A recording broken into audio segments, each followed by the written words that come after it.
Chapter 363. Wangfu Hotel, a multi-purpose hall. Tianyin, why didn't you tell me about this plan earlier? And Xiaoxian smiled and walked towards Shinta Tianyin, who was standing at the door. Shinta Tianyin wasn't alone. Beside her stood Gu Qian and Fu Mingmei. The three women, headed by Shinta Tianyin, were like a barrier of flowers, making people unable to help but fantasize. However, beside Shinta Tianyin, the former socialite, the eldest daughter of the Gu family, had lost her former aura and could only serve as a foil. Shinta Tianyin's mouth revealed a trace of a smile. She lightly said, "Actually, I didn't arrange it. It's a charity reception organized by the Capital Chamber of Commerce. There's an admission fee, and I've already paid it for you." "How can this be? I should pay for it." And Xiaoxian said. Shinta Tianyin said, "It's just a small amount of money. Why bother about it? If you want, there's a charity auction later. You could buy one or two." "No problem, then let's go in." And Xiaoxian wanted to pull Shinta Tianyin's hand, but Shinta Tianyin had already turned around and walked inside. Gu Qian took a step sideways, blocking in Xiaoxian's footsteps, and Xiaoxian's brows suddenly wrinkled, but she didn't say anything. Gu Qian whispered, "Mr. N, have you seen Charlotte?" And Xiaoxian was slightly stunned and looked at Gu Qian with vigilance. "You seem to be asking the wrong person. I haven't seen him, and I don't want to hear this person's name." Gu Qian smiled sweetly. "Mr. N, don't mind me, I'm just casually asking." Leaving this sentence, she also entered the multi-purpose hall, and Xiaoxian frowned. Why would this woman suddenly ask me if I've seen Charlotte? Does she know something? Impossible. The multi-purpose hall was filled with guests, not only the heavyweights of the capital's business circle, but also the famous people from all over the country. If all the assets of these people were added up, it would be at least hundreds of billions.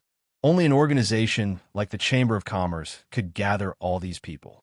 Even Shinta Tianyin couldn't do it.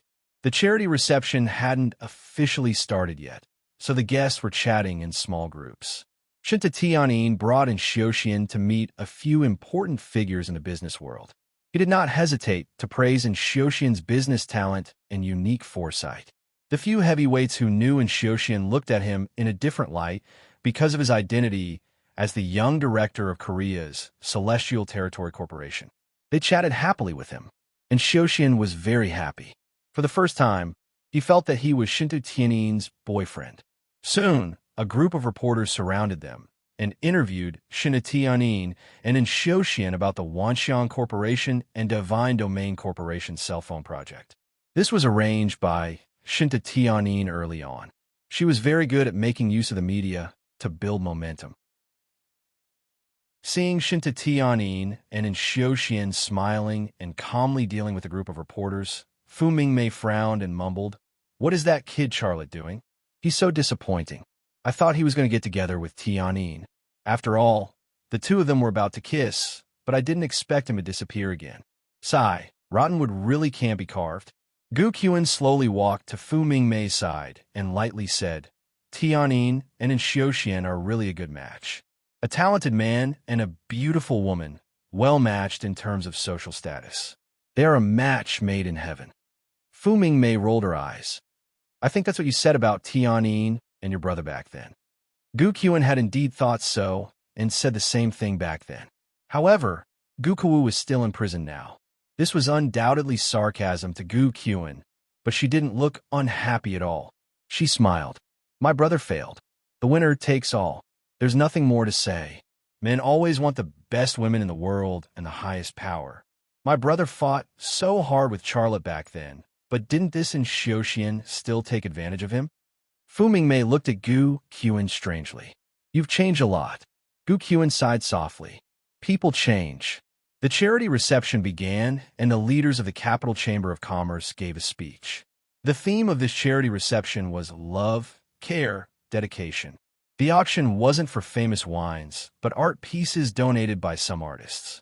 The money from the auction would be used to help poor university students and children left behind in the mountainous areas. After the leaders of the Chamber of Commerce gave their speech, background music started playing. A huge LCD monitor on the main wall started playing a documentary about the living conditions of poor university students and children left behind in the mountainous areas. The theme was good, and so was the charity reception. However, only a few of the billionaires present were concerned about the poor university students and children left behind in the mountainous areas. Most of them didn't watch the documentary on the monitor and weren't affected by the heavy background music. They talked about business, golf, and some are hunting beautiful women. And Xiaoxian was one of them. He wasn't interested in the students or children at all. The only thing he cared about was Shinta Tianyin. That night, and Xiaoxian's mood was undoubtedly the best he had been in a while. Charlotte had fallen into his hands. As long as he handed Charlotte over to the CIA's promise of helping his father run in the next Korean presidential election would be fulfilled. His father, and Jin Jian, would also have a high chance of becoming the next Korean president. When that happened, he wouldn't just be the young director of the God Domain Corporation. What made him even happier was that Shinta Tianyin's attitude toward him seemed to have changed. This gave him a chance to get close to her. Power and beauty were all in his hands.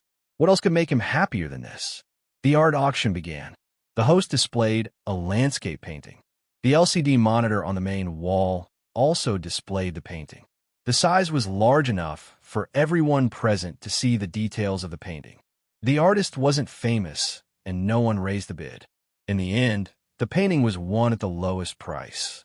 Then, the host displayed a Tonka painting, which was exquisite beyond compare. Shinta Tianyin looked at the Thanka on the monitor and said emotionally, "It's so beautiful. My father is a Buddhist. I want to give it to him. He'll definitely like it." "Uncle, do you like it?" And Xiaoxian said, "Then I'll bid for it and give it to him." Shinta Tianyin didn't say yes or no. She just smiled faintly. Her smile was like a shot of adrenaline, directly injected into Xiaoxian's heart. When the host on the stage called 500,000, he raised his paddle. 1 million. The host was very happy and said loudly, "This gentleman bid 1 million. Is there anyone else?" This Thanka is a work of the late Ba Limu 50 years ago. There's a lot of room for appreciation. 1 million. Someone raised his paddle. "All right, this gentleman bid 1 million. Is there anyone else?" 1 million going once. The host was very experienced and was a wily old fox. And Xiaoxian frowned and looked at the man who raised his paddle. Then he raised his paddle for the second time. 2 million. This almost barbaric bidding immediately made the bidder stop and did not raise his paddle again. Although Thanka was precious and there were many priceless works, they were relics with a history of hundreds of years. For a 50-year-old piece, it wasn't worth more than 1 million, let alone 2 million. The host was also a sensible person. He didn't say anything sensational and directly said, "This gentleman bid 2 million. 2 million going once, 2 million going twice. I bid 5 million. A voice sounded in the multi-purpose hall and immediately attracted the attention of many people. Everyone present was a billionaire. In fact, to these people, spending a few million to buy a piece of art was almost the same as spending a few $100s to buy a piece of clothing. It was nothing. However, something that was obviously worth 500,000 yuan was bought with 5 million yuan, which made people curious. Who was the bidder? Even Shinta Tianyin couldn't help but look over and was dumbfounded. Under the watchful eyes of everyone, a young man wearing a waiter's uniform of Wangfu restaurant was nervously holding up a bidding paddle. He stood ramrod straight, and his forehead was covered with beads of sweat. And Xiaoxian was also dumbfounded, but he quickly came back to his senses. What's going on? Is this person here to cause trouble? The host also didn't understand the situation. He probed, "Waiter, you have to think clearly. If you bid and don't buy it, then..." Before the host could finish, the waiter interrupted him. "No, I'm not buying it. I'm raising the paddle on behalf of someone else." That gentleman said. The host asked patiently, "What did he say?" The waiter braced himself and said, "He said that Koreans also have the money to buy such a noble piece of art. He also said that the gentleman who bid 2 million should. And Xiaoxian said angrily, "Should what?" "Should study how to make kimchi." The waiter said, Ha ha! It wasn't known who was rude and laughed out loud. The multi-purpose hall where the charity reception was held was suddenly filled with discussions. Obviously, someone had paid the deposit and asked a waiter to raise the paddle. However, it wasn't to buy the item, but to humiliate Xiaoxian. And Xiaoxian was a smart person. He then scanned the multi-purpose hall, trying to find the guy who was against him, but he didn't see anyone suspicious. 5 million going once. The host didn't care about personal grudges.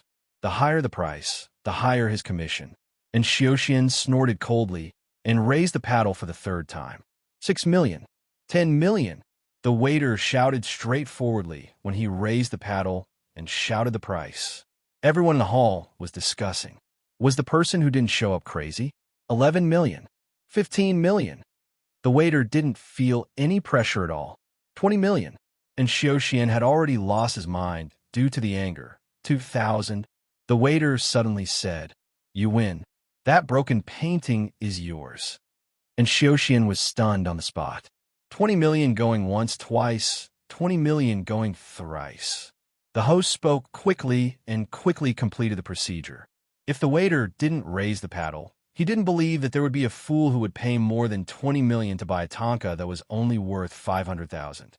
There was a round of applause in the multi-purpose hall. The applause was obviously praising Xiaoxian's heroism, but to Xiaoxian, it sounded like sarcasm. He looked at the waiter with a gloomy face, but he couldn't remember where he had seen this person before. Shinda Tianyin said with a smile, "Xiaoxian, I didn't expect you to be so passionate about charity. You have made me look at you in a new light." And Xiaoxian forced a smile on his face. "As long as it's something that Uncle likes, it's worth it no matter how much money I spend, not to mention for those poor children." "Thank you." Shinda Tianyin smiled sweetly. At this moment, a picture suddenly appeared on the huge LCD monitor on the main wall. Chapter 364. For Women and a Man. It was an unbearable scene. For women, 2 Asians, 1 Caucasian, and 1 black. They were all beauties and could be said to be of the highest quality. That man was also strong and handsome, able to move the hearts of most women. Although the people here were all adults and most of them had seen those kinds of movies before, it was unforgivable for something like this to happen at a charity event. However, what was even more shocking was that the man on the LCD screen was none other than the person who had just bid 20 million for the Tonka, and Xiaoxian. Everyone's gaze was focused on his Xiaoxian. I really couldn't tell. He looks so dignified, but he's actually so perverted, a woman said. Perverted? Isn't that dirty? What's the difference between him and an animal? A man said. Is he really that thirsty? Haha.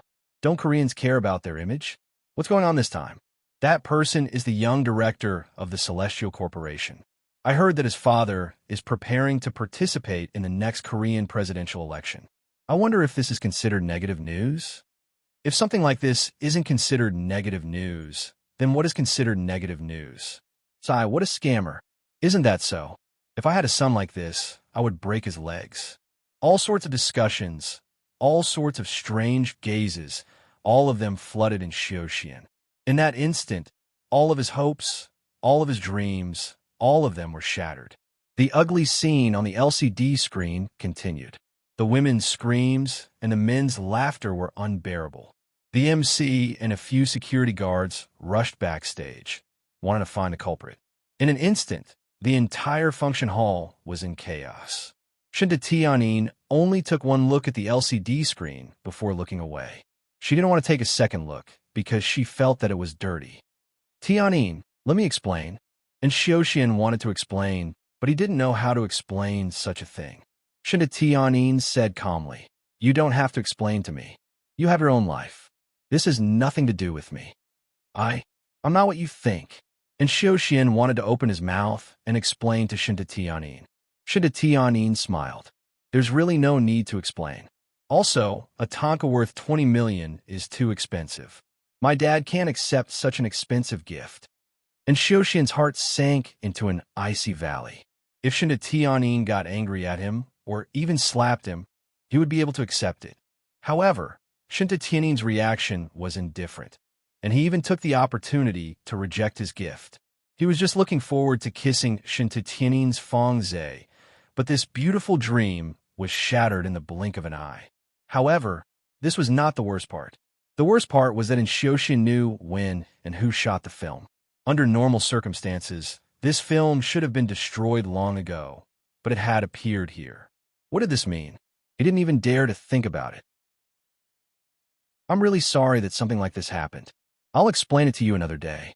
Goodbye. And Xiaoxian's reaction was very fast. After leaving these words, he turned and left. Mr. In, a man's voice suddenly rang out, and Xiaoxian looked back and saw a few security guards surrounding a man as they walked out. And Xiaoxian was dumbfounded. This man was none other than Charlotte, who was caught by him and was supposed to be cut up and sent to the CIB. The situation that Xiaoxian was most worried about had become a reality. And Xiaoxian's face suddenly turned pale. If it was any other time, he would definitely fight back if Charlotte provoked him like this. However, this time, he didn't even dare to say a word to Charlotte. He only glanced at Charlotte and then quickly walked to the door. A waiter and a woman in a cheongsam blocked in Xiaoxian's way. The waiter who raised the sign was not the real waiter of Wang Fu restaurant, but Tang Buchuan. The tall beauty in the cheongsam standing next to Tang Buchuan was none other than his sister, Tang Yuyan. Unfortunately, and Xiaoxian didn't know these two devils. He pushed Tang Buchuan, who was blocking the way. Get out of the way. Tang Buchuan grabbed Xiaoxian's hand and said with a smile, Mr. And you bought a Tang card. Please pay the money. And Xiaoxian struggled a bit, but Tang Buchuan's hand was like an iron clamp, and he couldn't break free. Tang Yuyan said coldly, and Xiaoxian, you'd better be honest. Pay the money and go to jail when it's time to pay. We are a country ruled by law. We won't wrong a good person, but we won't let a criminal go either. And Xiaoxian had already guessed the identity of Tang Yuyan and Tang Buchuan. He pretended to be calm and said, I want to make a phone call. Tang Yuyan suddenly lifted her foot, and her high heels landed heavily on Xiaoxian's foot. And Xiaoxian's brows suddenly twisted, and he tried very hard not to scream. Tang Yuyan lowered her voice and said, I'm warning you for the last time. Be honest. And Xiaoxian snorted coldly. Well, do whatever you want. I'll go with you, but you'd better not touch me. I'm not the kind of person who can do whatever you want. You stay here, and we'll discuss this and that when we go back. Tang Yuyan didn't take Xiaoxian's threats seriously at all, and she didn't plan to take Xiaoxian away. She walked towards Charlotte. Charlotte was caught by several security guards, and they were about to take him away and hand him over to the police. In fact, when Charlotte was taken out from the backstage by several security guards, Shintitianin's first reaction was to go up and ask about the situation, but she hesitated for a moment and finally gave up. All the people present were big shots in the business world, and Charlotte was a troublemaker who played pornographic films in public. She wanted to go, and she really wanted to know what was going on, but her identity was an obstacle. While she was hesitating, Tang Yuyan had already walked in front of Charlotte. Without saying anything, she handed a certificate to the host. The host opened it and looked at it. His face became serious, and then he held the certificate with both hands and returned it to Tang Yuyan. Tang Yuyan said, Leave this person to me. Do what you need to do. Okay, no problem. The host nodded and then asked the security guards to leave. Charlotte glanced at Shintitianin, who was not far away, and he didn't know why he felt a little disappointed in his heart. However, when his eyes moved to Xiaoxian, he was happy again when he saw her pale face. Although it was embarrassing to do this kind of thing, it was worth it. I've already caught him for you. How are you going to thank me? Tang Yuyan looked at Charlotte with a smile. Charlotte grinned. How do you want me to thank you? Dance with me, Tang Yuyan said. Charlotte was stunned for a moment. Here. Tang Yuyan looked very sure. Charlotte smiled bitterly. Miss Tang, this is a charity banquet. People are auctioning works of art. How can we dance? Let's go. I'll dance with you when we get back. At this time, Shintitianin finally came over. She looked at Tang Yuyan and tentatively said, This lady is? Shintitianin originally wanted to ask what had happened just now, but when she saw the tall, long-legged and attractive Tang Yuyan, She didn't know what was going on, so she asked this question.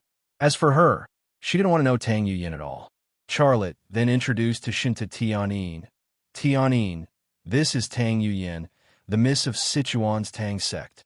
Then he said to Tang Yuyin, Yuyin, this is Shinta Tianyin, the chairman of the Wanxiang Corporation. Two women, two different identities, but no matter which woman's identity was inferior to the other.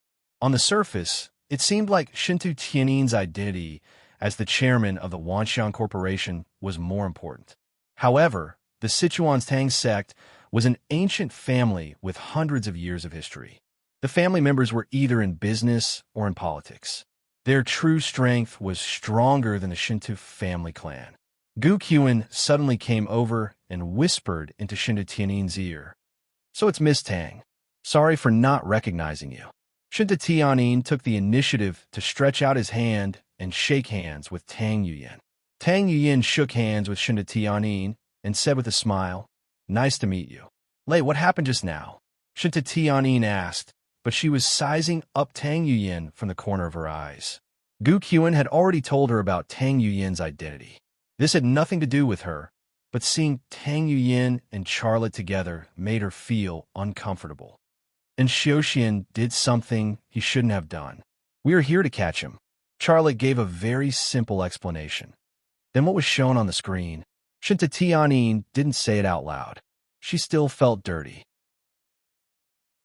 Charlotte shrugged. I did it. Then he smiled. I know I shouldn't have done it, but I want you to see what kind of person this guy is. Shinta Tianyin pursed his lips and smiled. You are still so unexpected.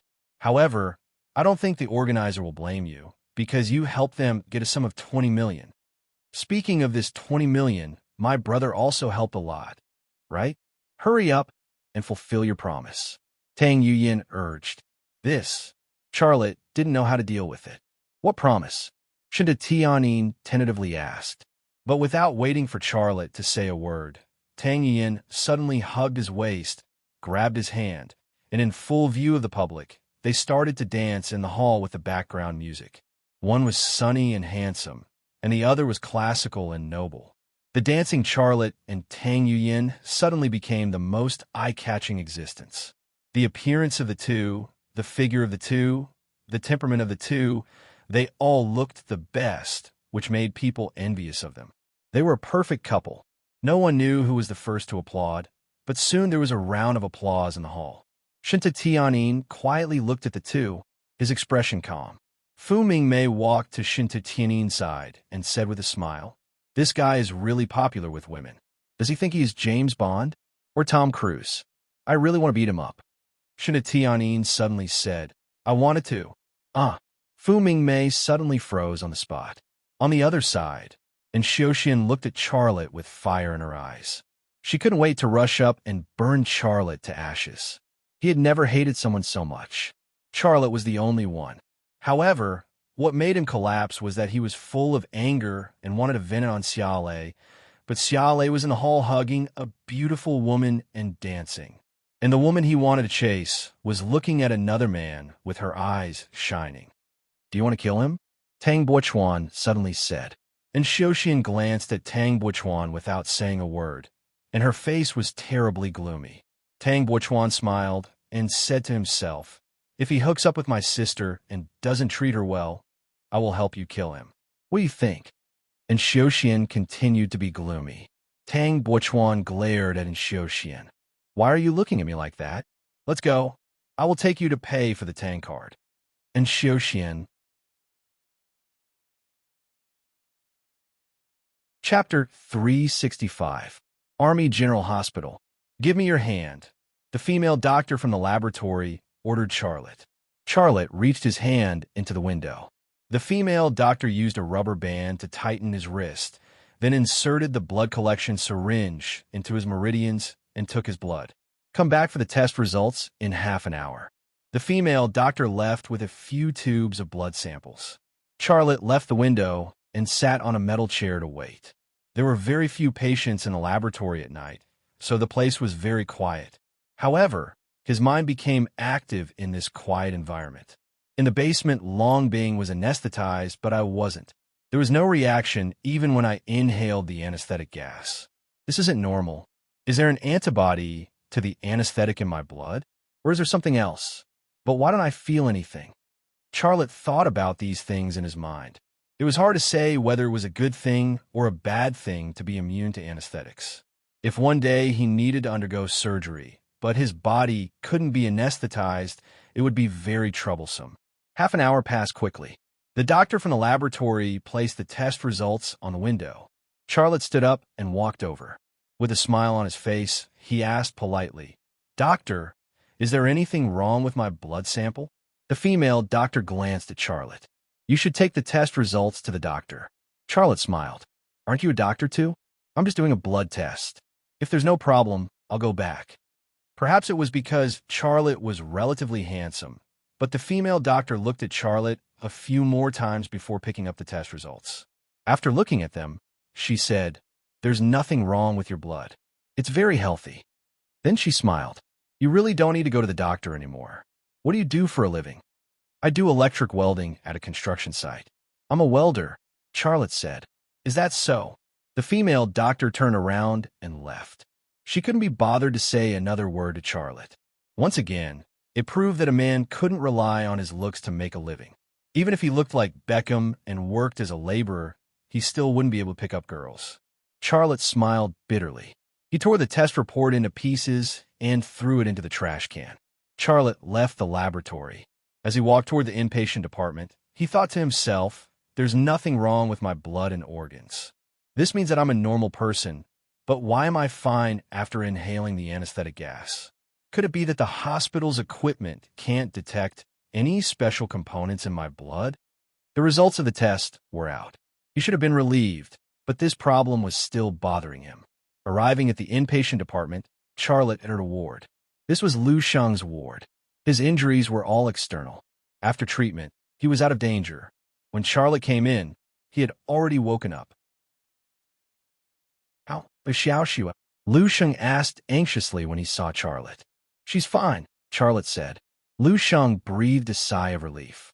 He wanted to get up, but Charlotte pressed his shoulder. "Don't move. Just lie down," Charlotte said. Lu Sheng sighed. "Lei, I really don't have the face to see you. I get hurt every time. Fortunately, Xiaoxue is fine. Otherwise, I really don't know how to explain it to you." Charlotte smiled and said, "I should thank you. If you hadn't protected Xiaoxue, she would have been killed. I didn't do a good job this time. I should have told you when I found that guy was in contact with Xiaoxue, but..." Lu Sheng didn't continue. Charlotte said, "I know. Xiaoxue didn't let you tell me. She's my sister. I know better than you. She's the one who caused you trouble. I'll ask her to apologize to you later." Don't apologize." Lu Sheng quickly refused. "I don't like this." Charlotte smiled and said, "Then I'll ask her to see you, okay? Let her see the consequences of her willfulness." Lu Sheng smiled bitterly. This time he didn't refuse. After chatting with Lu Sheng for a while, Charlotte left Lu Sheng's ward. He also made a decision in his heart. When Lu Sheng was discharged from the hospital, he would buy a good car and a house for Lu Sheng in the name of the company. This was the best way to deal with it, because if he gave these things to Lu Sheng in his name, Lu Sheng probably wouldn't accept it. But it was different in the name of the company. In the corridor, several agents from Innings 101 nodded to Charlotte. Xiao Lei smiled at them, greeted them with a smile, and then entered another ward. This ward was the ward where Long Bing stayed. Because she had inhaled a large amount of anesthetic gas, she needed to be hospitalized for 24 hours for observation. Charlotte didn't knock on the door. As soon as he entered the door, he saw Long Bing taking off the elastic pants she wore in the hospital. She had just taken it down to her knees. The black lace and her white thighs were an eye-catcher. A cold light flashed in Long Bing's panicked eyes. Charlotte realized something and turned around. "Sorry, I didn't see anything." Whoosh! A slipper suddenly flew from Long Bing's hand and hit the back of Charlotte's head. Charlotte covered the back of his head and turned to look at Long Bing. He smiled bitterly and said, "What are you doing?" Whoosh! Another slipper flew over. This time, Charlotte dodged it. The slipper hit the door and fell to the ground. He picked up both slippers and brought them to the bedside. He placed them neatly on the bedside, waiting for Long Bing to put them on. Long Bing was still staring at Charlotte angrily. She was actually angry about what happened in the basement. Charlotte had asked her to wet her clothes. But had been seen, but she had been anesthetized. This kind of injustice, this kind of hatred, even smashing his slippers twice would not be enough. Are you okay? Charlotte quickly changed the topic. He was scared when she stared at him like this. I'm fine. Long Bing's anger came and went quickly. Did you send me to the hospital? Charlotte said, not me. It was my comrade from 101 innings. When I came out of the basement, I was in a hurry to catch in Xiaoxian. So, I contacted Tang Yuyin and Tang Buchuan. They arranged it. Long Bing was silent for a moment. You weren't anesthetized? Well, I was lucky. After you were anesthetized, I was in a bit of a condition, but I persisted. About a minute later, and Xiaoxian asked someone to take away the anesthetic gas. I ambushed his people. I killed all 6 of them, Charlotte said. 6 people? You're really amazing. Long Bing suddenly thought of something. They all wet their clothes with urine. I was anesthetized. How could you be fine? Charlotte had already prepared the answer. Maybe I peed more and you peed less. Peed more and peed less. Such words fell into Long Bing's ears. The image of her pouting and peeing in front of Charlotte suddenly appeared in her mind. Even though she was as cold as an iceberg, most of it melted at once. Her face also turned red, but she still spat on the mouth. Are you a horse? Why do you pee so much? Charlotte, you go out first. I want to change my clothes and leave this place. Long Bing also changed the topic. The doctor said you need to be hospitalized for 24 hours. Where do you want to go? Charlotte asked. I want to interrogate that guy in Xiaoxian. A flash of hatred flashed in Long Bing's eyes. This time, she actually almost fell into the hands of Xiaoxian.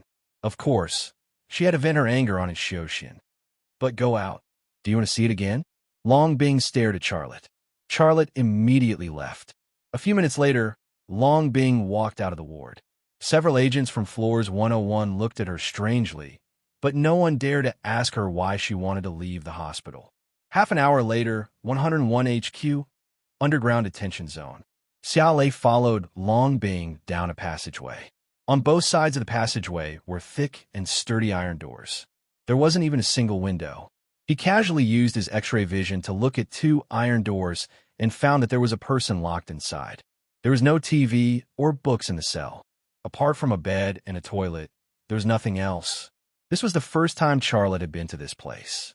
The cold and gloomy atmosphere made him feel depressed. The people locked up here are enemy spies, agents, and terrorists.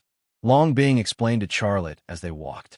These people are not ordinary people, so they can't be locked up in ordinary prisons. The interrogation room is in front. Let's go. Before they reached the interrogation room, Charlotte saw 3 people standing at the door. They were Boren, Tang Buchuan, and Tang Yuyin. The 3 of them were looking at a special glass wall in front of them. He didn't need to guess or use his X-ray vision to know that Xiaoxian was being interrogated behind the glass wall. Charlotte wasn't surprised that Boren was here. After all, Xiaoxian's identity was very special. Putting aside Xiaoxian's identity as the young director of the God Domain Corporation, just the fact that his father, Jin Jian, might become the next president of South Korea was enough to make them pay attention. Long Bing, why aren't you staying in the hospital? What are you doing here? Boren saw Charlotte and Long Bing. Tang Buchuan and Tang Yuyin also looked over. Tang Buchuan looked at Long Bing, while Tang Yuyin stared at Charlotte. However, the siblings didn't say anything and just looked at each other. I want to interrogate Xiaoxian. Long Bing went straight to the point. That guy is really daring. If it weren't for the fact that Charlotte wasn't anesthetized, Little Wu and I would have died in his hands. You want to torture him? Boren asked. Long Bing said hatefully, of course. We have to let him suffer a little. Boren shook his head. No. Why? Long Bing was very unhappy. Boren frowned. Do you know why I'm here? I'm afraid that you will torture this guy. His identity is special. If we torture him, we will definitely anger the Grand National Party led by Jin Jian. South Korea is very close to us now.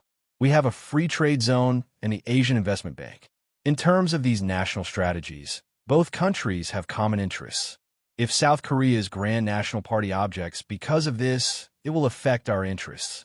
Long Bing frowned and didn't say a word. Politics was the most complicated thing in the world.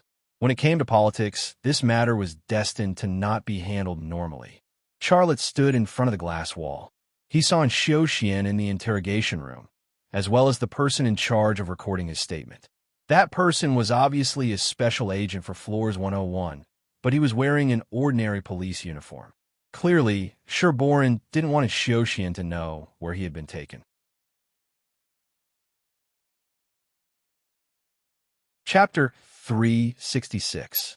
In the interrogation room, and Xiaoxian was calm and didn't show any signs of panic. I've already made it very clear. Kidnapping? Is there a need for a person like me to kidnap someone? And Xiaoxian said confidently, Officer, the accusations you mentioned have nothing to do with me. Also, I want to make a phone call. I have to inform my father and ask him to assign a team of lawyers to me. This is my legal right. Please allow me to do so. Although he was polite, and Xiaoxian's words revealed a strong aura. He was sending a message. My father is a very important person in Korea. Don't touch me. The agent in charge of interrogating and Xiaoxian slammed the table. Everyone is equal before the law. Your crime is very serious. Even if your father comes in person, he can't help you. And Xiaoxian shrugged. I'm just declaring my legal right. You don't have to threaten me, do you? Who's threatening you? The agent in charge of interrogating and Xiaoxian felt a headache coming on. The interrogation continued, but Charlotte was no longer interested in watching. He looked back at Sherborin and asked tentatively, Boss, sure. Are you going to let him go? Sherborin was silent for a moment before he said, I don't know what the final punishment will be. This person has to be punished or let go. Xiaolei's heart was suddenly filled with anger. And Xiaoxian had instructed Xiaojuan to harm his sister and used Lu Sheng as bait to lure him and Long Bing to save Lu Sheng. If it weren't for the special condition of his body and the anesthetic gas, he and Long Bing wouldn't be standing here. The ending would be that Long Bing would be raped and killed by those Korean bodyguards, and Lu Sheng wouldn't be alive. As for him, he would be castrated and sent to the hands of the CIA to become a lab rat, living a life worse than death. In the face of such a crime, he actually had to wait for instructions from the higher-ups. Isn't everyone equal before the law? Charlotte said, suppressing his anger. Sherborin smiled bitterly. Charlotte, I know you're feeling uncomfortable. But let me tell you, even in the United States and Germany, which claim to have the most sound laws, this sentence is nothing more than a fancy cloak. Isn't your friend Anina a clear example? She didn't commit a crime, but she was wanted by the German Secret Service and the CIA.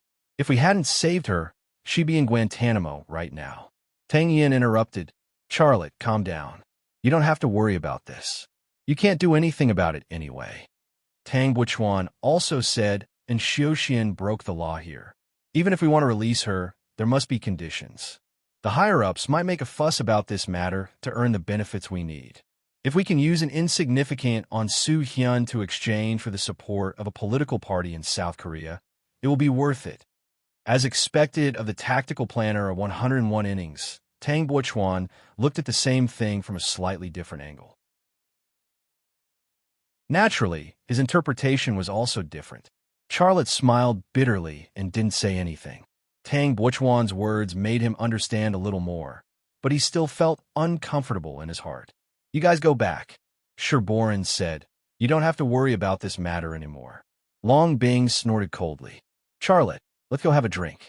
Charlotte left with Long Bing. After taking 2 steps, he looked back at the glass wall and said to himself, This isn't over. Charlotte, Tang Yin said, My dad said that the thing you asked him to help with has a result. Charlotte's heart skipped a beat. He looked back at her and asked, What result? Tang Yin said, I don't know. You can ask him. He's on leave tomorrow. Charlotte said, Then I'll visit Uncle Tang at your house tomorrow. Tang Yin smiled. Sure, let's buy more presents. Charlotte was about to say okay, when Long Bing grabbed his hand and pulled him out. Tang Buchuan sighed. Hey, Chief Long has a problem. Sherborin said, That's her temper. Let her go.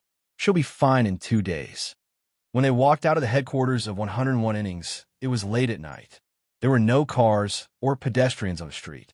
It was very quiet. Charlotte was about to get his car when Long Bing stopped him. "You don't need to drive. Walk with me," Charlotte said. "Aren't we going to have a drink?" "Forget it. The bar is noisy. Just walk with me," Long Bing said. Charlotte nodded and walked along the sidewalk with her. The street light was cold, and many moths were flying around the light, attacking it relentlessly. Long Bing would occasionally look up at the street lights and the persistent moths. She looked a little dull. Charlotte had never seen her like this before. He was a little worried. "What are you thinking about?" Long Bing sighed softly. "Tell me, don't we look like these moths?" Charlotte was stunned for a moment. He said with a smile, "I think I'd better go to the hospital with you." Long Bing raised her fist and hit Charlotte's chest. She frowned. "Be serious. It's rare for me to reflect on life, but you're making trouble." The iceberg goddess of 101 Innings could also reflect on life. This was really a rare thing. Charlotte held back his laughter. His expression was really serious. "Then tell me, why do we look like these moths? Stubborn, stupid." Charlotte was slightly stunned. He suddenly understood why she would say such a strange metaphor. Long Bing said faintly, "I'm proud to join 101 Innings. I defend the security of this country and the dignity of the law. This is also my mission. It doesn't matter if I have to sacrifice myself for this mission. However, we clearly caught the bad guys, but why aren't we punished? If our actions fail, I'm afraid we'll die. We paid the price of our lives, but in the end, this is the result.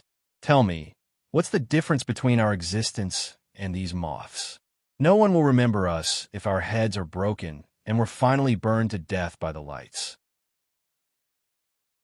Charlotte comforted her. "Get over it. This is politics. I'm the one who should punish and Xiaoxin the most. If I can get over it, you should also let go of the burden in your heart. If I were to deal with this matter from the perspective of those above me, I would also use Xiaoxin to exchange for things that are beneficial to the country. Have you thought it through?" Long Bing stopped in her tracks and looked at Charlotte face to face. Charlotte said, "Of course I'm very uncomfortable, but I can understand what the higher-ups are doing." "All right, I don't want to think about it anymore." "It's good that you can think it through. Actually, it's not a big deal. Even if that kid comes out, there will be plenty of opportunities to deal with him." Charlotte said, "Next time, I won't catch him again. I'll solve the problem in my own way." Long Bing hesitated for a moment and said, "Can you lend me your shoulder for a while?" Charlotte was stunned for a moment. "What for? Will you lend it to me? Do you want to cry?" Charlotte nodded. "Then lean on my shoulder and cry for a while. You'll be fine after you cry it out." Long Bing leaned into Charlotte's arms and buried her head in his shoulder. She was very quiet. Charlotte patted her waist. "If you want to cry, just cry. Don't hold it in. There's no one else here. I won't laugh at you." Long Bing opened her mouth and suddenly bit Charlotte's shoulder. Charlotte didn't expect her to do this. He immediately cried out in pain. Long Bing let go of Charlotte and smiled. "All right, I'm much better." Charlotte rubbed his shoulder that was bitten and looked depressed. "Why did you bite me?" Long Bing laughed. "Who told you to lie to me that urine can dissolve anesthetic gas? Not only that, you also looked at my that. So that was the reason." Xia Lei's mind suddenly flashed with the image of her white, big, round, and the sound of her peeing. The pain in his shoulder inexplicably disappeared, and a smirk appeared at the corner of his mouth. "Which part of you did I see? Lend me your shoulder to lean on." Long Bing moved closer, Charlotte. Charlotte hurriedly jumped away. "Are you a puppy? Don't come over." Long Bing chased after him.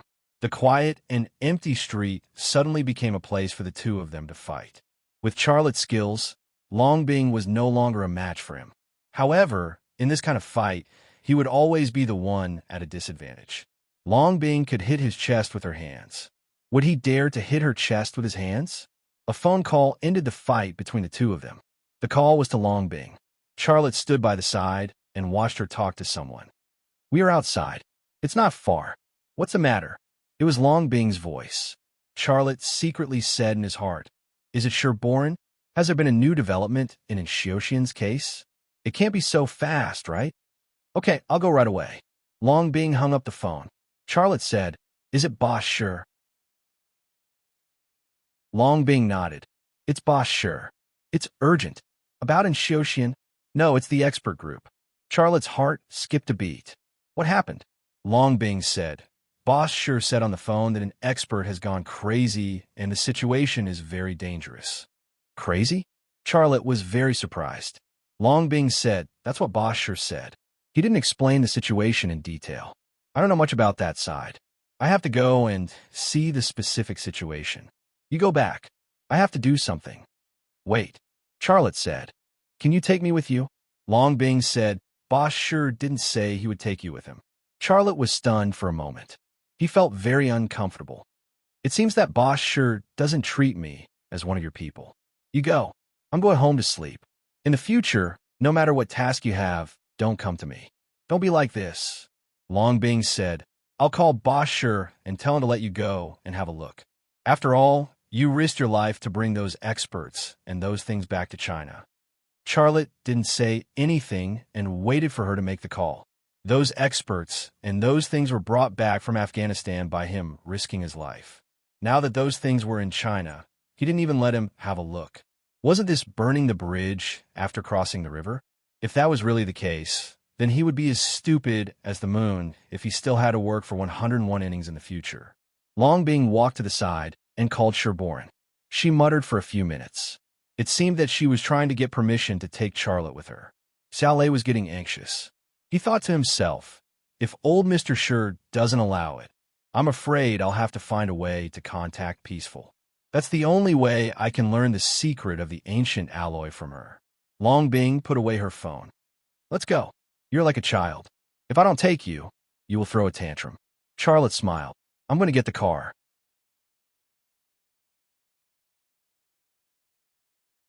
Chapter 367. After 1.5 hours of driving, Charlotte's Chevrolet Suburban arrived at a military base in the mountains. Long Bing showed her ID and was allowed to pass. After getting out of the car, Charlotte followed Long Bing to a cave. As Charlotte walked, he looked at the military base. He saw many of the latest fighter jets and tanks, as well as armored vehicles. The military base had many anti-aircraft missiles, mobile missile vehicles, and radar systems. It was obvious that this was a military base to protect Kyoto. It was a very important place. There was a tunnel inside the cave, and it was guarded by soldiers. Although she had already shown her identification at the entrance of the base, the soldiers guarding the cave still verified Long Bing's identity and asked about Xia Lei's situation. Long Bing gave him a simple explanation. Then, she led Charlotte into the tunnel inside the cave. Charlotte's heart said, Innings 101 Sure has a high level of authority. A military base like this can be accessed with just an ID. Their footsteps echoed in the tunnel. They had no idea how deep the cave was. Lei, after you go in, don't ask anything. Long Bing walked and warned him. I know you are close to Peaceful, but I have to remind you that you cannot ask her anything. Charlotte frowned. I'm not an enemy. Is it interesting to be so cautious of me? I'm not cautious of you. It is a system and authority, Long Bing said. There's a system here, and you need authority to do things here. It is not just you. Even I cannot ask what Dr. Peaceful and the experts are researching. If I'm found out, I will be punished. Charlotte's heart screamed trouble. If he could not ask Peaceful, how was he going to get information related to the ancient alloy? The reason he had come here was not to watch the show. The secret of the ancient alloy was closely related to AE, and AE's secret was what he wanted to know the most. Now that he was there, he could not ask. He did not want to give up. Adapt to the situation. It's very difficult to come to this military base. I have to gain something. Charlotte thought to himself. Along the way, Xia Lei took note of all the surveillance cameras and all the guards. At the end of the passage was another security checkpoint. At this checkpoint, Charlotte and Long Bing's mobile phones, car keys, wallets, and watches were all left behind. The two of them also had a set of antibacterial clothing on them, and a staff member led them into the elevator. After entering the elevator, Long Bing reminded Charlotte, Remember what I told you. Don't ask around. Charlotte nodded. I know. Don't worry. The elevator descended for an unknown number of meters. When it stopped, it was already deep underground. The elevator door opened, and a huge space comparable to a football field came into view. There was no soil or rock to be seen. The entire space was made of silver metal. There was a lot of research equipment and researchers. It gave people the feeling that they had entered the interior of a spaceship. It was like something out of a sci-fi movie. Charlotte was surprised. This place is Long Bing gently kicked Charlotte's foot. Oh, I almost forgot. I'm sorry. Charlotte shrugged and closed his mouth. Under the guidance of the staff member, Charlotte and Long Bing came to a quarantine area. After passing through a few electronic doors that required identity verification, they finally entered a large laboratory. The laboratory was also isolated. There were special glass walls around it. Through the glass walls, they could see the researchers working inside. Peaceful was among them. She was studying a bronze object. She looked very focused. She did not notice Charlotte and Long Bing, who had just arrived. Xiao Lei's gaze shifted to the bronze object, his heart skipping a beat. Could that be the bronze book she mentioned? What was written in the bronze book? Charlotte was very curious. He was full of imagination. The staff member who was leading the way picked up the phone next to the door and said, "Academician Wong, please come out." The staff member's voice came from a speaker in the laboratory. A tall and thin old man looked back. He put down his work and walked over. At that moment, Peaceful turned around to look. She saw Xiao Lei standing outside the door. She was shocked, but she could not help but smile. She also put down the bronze book in her hands and walked towards the door. At that moment, Charlotte saw the ancient alloy that had been brought back from Princess Yomei's coffin. There was more than one. There was another. 2 pieces of green ancient alloy were placed on a silver metal platform, and 2 scanners were currently scanning them. 2 researchers were staring at them intently. Both of them were so focused that the sound from the speakers didn't affect them at all. Xiao Lei thought to himself, with the research equipment, personnel, and technology here, could they have already found something? The glass door opened, and a tall and thin old man walked out. He had a staff card on his chest. His position and name were written on it. He was from the China Academy of Sciences. He was an academician. His name was Wang Lei. To be named an academician, especially one from the China Academy of Sciences, meant that he had made outstanding contributions in the field of research. He might even be a representative figure in a certain field. For such a person to appear there, it was not difficult to see how important the ancient alloy was to the country. "Chief Long, I'm really sorry." Wang Lei looked apologetic. "It's so late, but I called you to come over. It's because the situation is urgent." Long Bing said, "Academician Wang, don't be so polite. This is our job." Wang Lei looked at Charlotte and asked, "Who is this?" Charlotte was about to introduce himself. Peaceful, who had just walked out of the glass door, smiled and said, "Academician Wang, this is Charlotte I mentioned to you. He brought what we needed from Afghanistan." Wang Lei was slightly stunned. Then, he said in surprise, "Mr. Xia, Dr. Ning often mentions you. Although it's the first time we've met, I already know a lot about you. You're young and promising. Good job.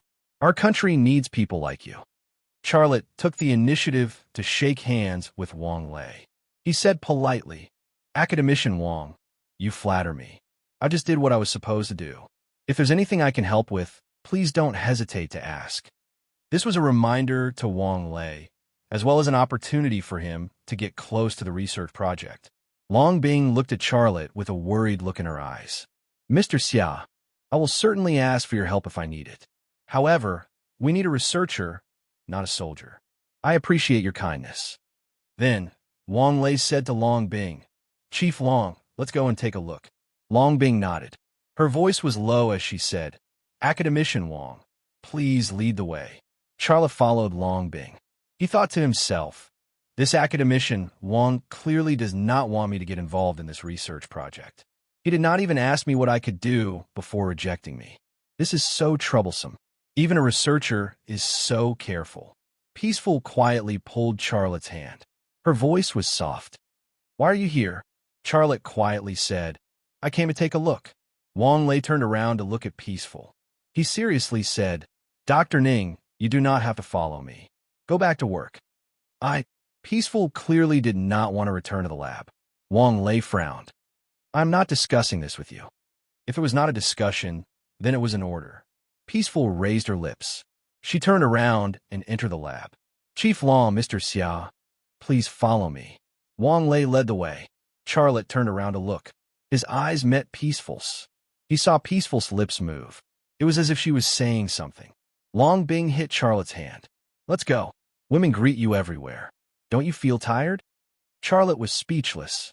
Long Bing stared at Peaceful, and Peaceful turned around to go to her workstation. Xiaolei replayed Peaceful's lips in his mind. He quickly used her lips to interpret what she had said. Don't go. I'll come for you tomorrow morning. Charlotte's lips curled into a smile. He thought to himself, with my relationship with Peaceful, if I ask her, she will tell me everything she knows.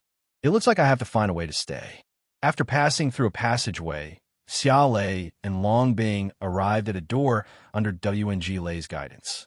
There was a sign on the door that said, Medical Room. After entering the room, Charlotte saw a person lying on a bed. It was a middle-aged man. He was less than 50 years old, and he was very thin. His hands and feet were tied to the bed, and he could not move. He had been very quiet, but when Wang Lei brought Charlotte and Long Bing in, he suddenly became very excited. He struggled, and his face was full of fear. It was as if the people who had come in were not 3 humans, but 3 demons with disheveled hair and long tongues. Wang Lei said, his name is Chun Kishue. He is a top material expert in the country. He has a PhD. He was fine during dinner, but not long after he entered the lab, something happened. What happened? Long Bing asked. Chun Kishue, who was tied to the bed, suddenly became quiet. He used a strange tone to say, Princess, hurry up and leave. Go. If you don't leave now, it will be too late. After saying that, Chun Kishue became quiet again. He looked at the ceiling. His eyes were empty, like 2 whirlpools. Did you see that? Wang Lei said, that's right. When he was acting up, he said some strange things and cut people with a knife. Fortunately, he was stopped. Why didn't you send him to the hospital? We have doctors here, and the medical equipment is very advanced. We also have all the medicine. There is no need to send him to the hospital, Wang Lei said. I called you to let you know the situation. Also, I need a report on your operation in Afghanistan. This situation is definitely not accidental. We need to study it. What kind of operation report? How did you dig out that piece of metal? What was in the tomb? What strange phenomena happened during that period? In short, what you experienced, what you saw, what you heard, and what you smelled. Write it all down in the report and give it to me. While speaking, Wang Lei looked at Charlotte. Charlotte suddenly realized that Sher Boren did not allow him to come here out of kindness. After Long Bing made the request, he might have contacted Wang Lei and got his permission to come here. Who else could write the report that Wang Lei needed except him? Long Bing's eyes also moved to Charlotte. Charlotte pretended not to see it. He looked at Chun Kishue, who was lying on the bed. At this time, Chun Kishue suddenly spoke again.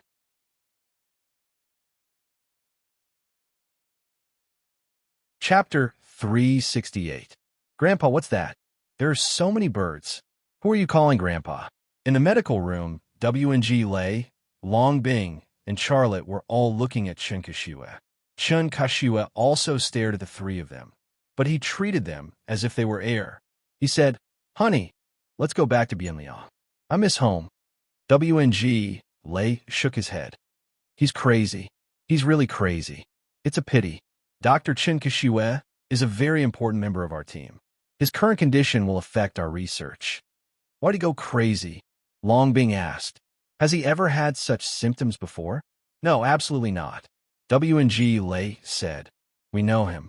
He has never had a history of mental illness. His family doesn't have similar diseases, so there's no possibility of hereditary diseases. While Long Bing and WNG Lei were talking, Charlotte remained silent. He had been observing Chun Kishue. Chun Kishue was crazy. From his symptoms, he was indeed crazy. However, if one carefully analyzed Chun Kishue's words, one would get a different view. At one moment, he spoke in the tone of a warrior and mentioned the princess. Then he talked in a child's tone and mentioned the bird. Then he talked in a woman's tone and mentioned Bienliang. Bienliang is the capital of the Ming dynasty. The princess might also be Princess Yongmei. As for the bird mentioned by the child, could it be the bat I met in the tomb? Charlotte secretly analyzed and imagined. W&G Lei said, Mr. Xia, what do you think? Charlotte said, I don't dare to talk nonsense. Long Bing rolled her eyes at Xia Lei, then nudged Xia Lei with her elbow. I told you to say it, so just say it. W&G Lei also said, Yes, Mr. Xia, please say what you think. On the one hand, he was forbidden to inquire and excluded from this scientific research project, but on the other hand, he was required to do things, write reports, and give his opinion. There was no reason for them to take all the benefits without giving any benefits to others, right? Charlotte smiled. I do have some ideas, which may be the real reason why Dr. Chan went crazy. W&G Lei asked anxiously, What's the reason? Charlotte, however, said, My thoughts are still a bit messy, and I need to sort them out. Give me some time, then I'll tell you. W&G Lei frowned. He felt that he had been tricked by Charlotte. Long Bing said, Charlotte, only you can write the report that Academician Wang needs. You stay here tonight and write the report.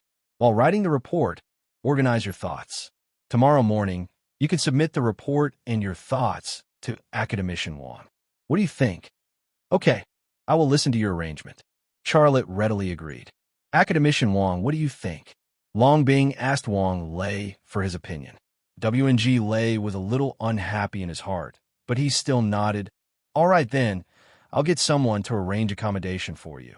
However, I have to remind you that you are not allowed to walk around casually, nor are you allowed to inquire about anything. No problem. Long Bing glanced at Charlotte. Charlotte also said, No problem. Chen Kashua muttered something again. His voice was very low, so people couldn't hear him clearly. Charlotte had been paying attention to Chen Kashua's words. His words were clueless, and his identity was constantly changing. While he was talking to W&G Lei, Chen Kashua had already changed his identity several times. Charlotte suddenly had a preliminary judgment in his heart. This Chen Kashua wasn't crazy. However, it was difficult to determine why he had such symptoms. W&G Lei left the infirmary with Charlotte and Long Bing, and then asked someone to arrange accommodation for them. He also specially gave a laptop to Charlotte, so that Charlotte could write the report. The person who sent the laptop specifically told Charlotte to finish the report as soon as possible. Charlotte readily agreed, but after entering the room, he threw the laptop aside and lay on the bed to rest. He didn't intend to submit such a report, let alone write it overnight. He knew very well that the more difficulties the expert team faced, the more opportunities he would have to get in touch with the research project on ancient alloys and obtain the information he wanted. If he was a good boy and did whatever people told him to do, he would only be an idiot who was used by others. After lying on the bed for a while, Charlotte activated the ability of his left eye and saw the room on the left side of the room. The room on the left side was a storage room for experimental consumables. There were a lot of experimental consumables and spare scientific research equipment in it. Charlotte observed for a while, but he didn't find anything. Then, he strengthened the power of his X-ray vision and penetrated the second wall. His left eye entered the second room on the left side of the room.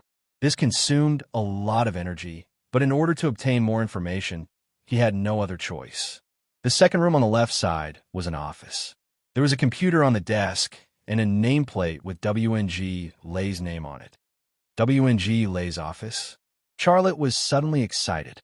W&G Lei is the person in charge of this project. The expert team has been researching for a long time, so there must be relevant records. I hope it's on paper. If it's saved on the computer, then there's nothing I can do.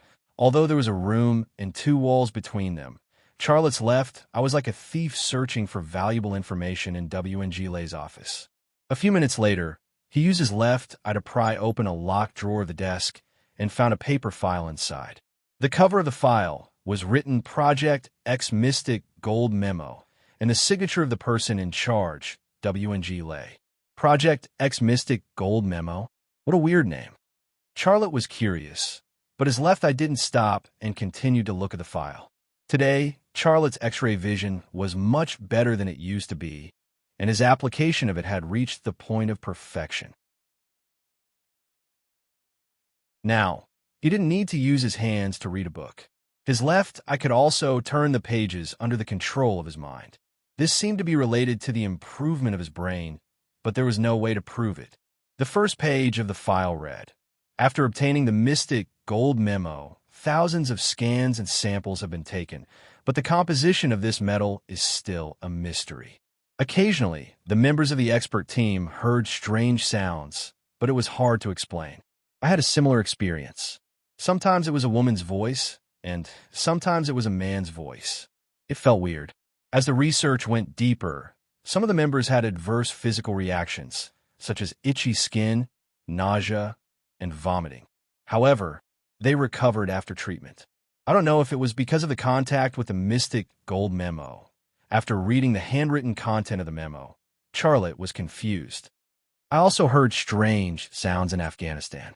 A woman said she remembered my face. Now it seems that it wasn't an illusion. The sound was real, or else the members of the expert team wouldn't have heard it. Did these sounds come from the two pieces of metal? How is that possible? Charlotte couldn't figure it out.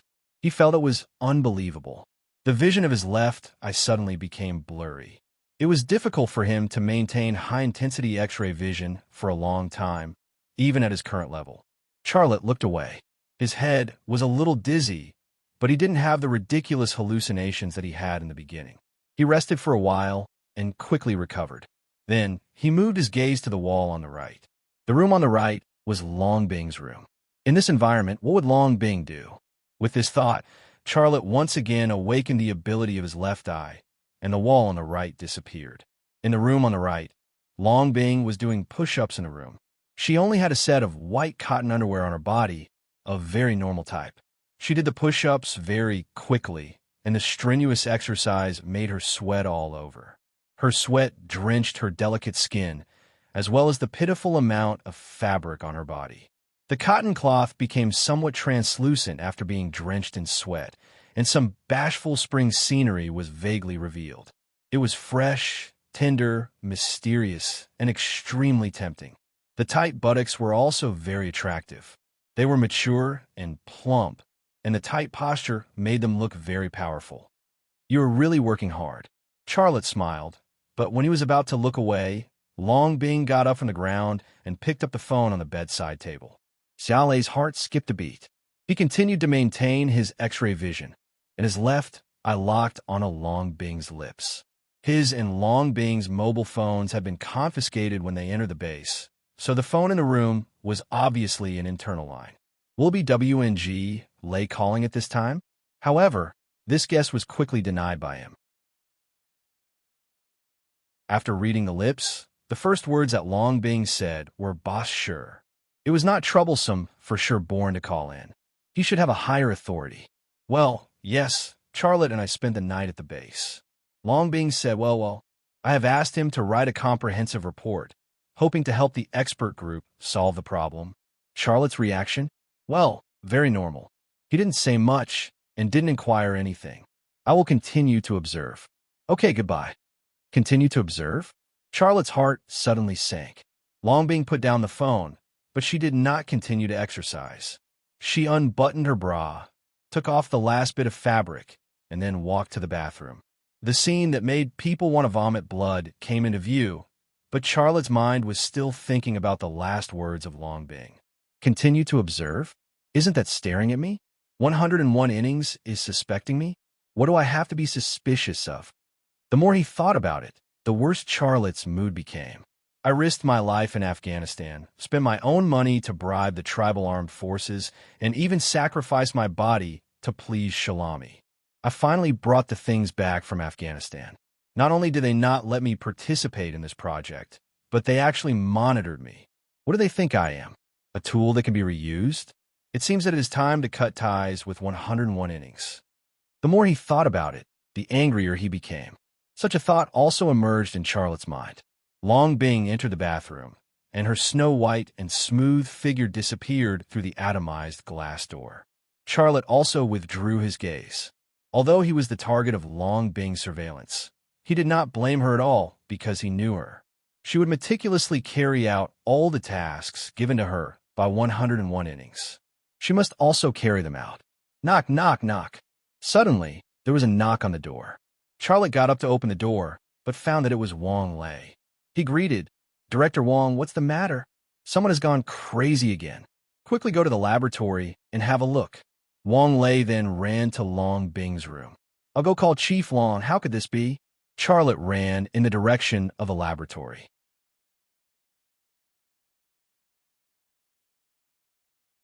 Chapter 369. The crazy person was a physicist. His name was Russell, and he was very young. He was only in his 30s. When Charlotte arrived at the lab, the people in the lab were running out. Russell was inside, waving a hammer that he used in the lab. He was smashing the equipment in the lab. The floor was covered in pieces of paper and equipment. It was a mess.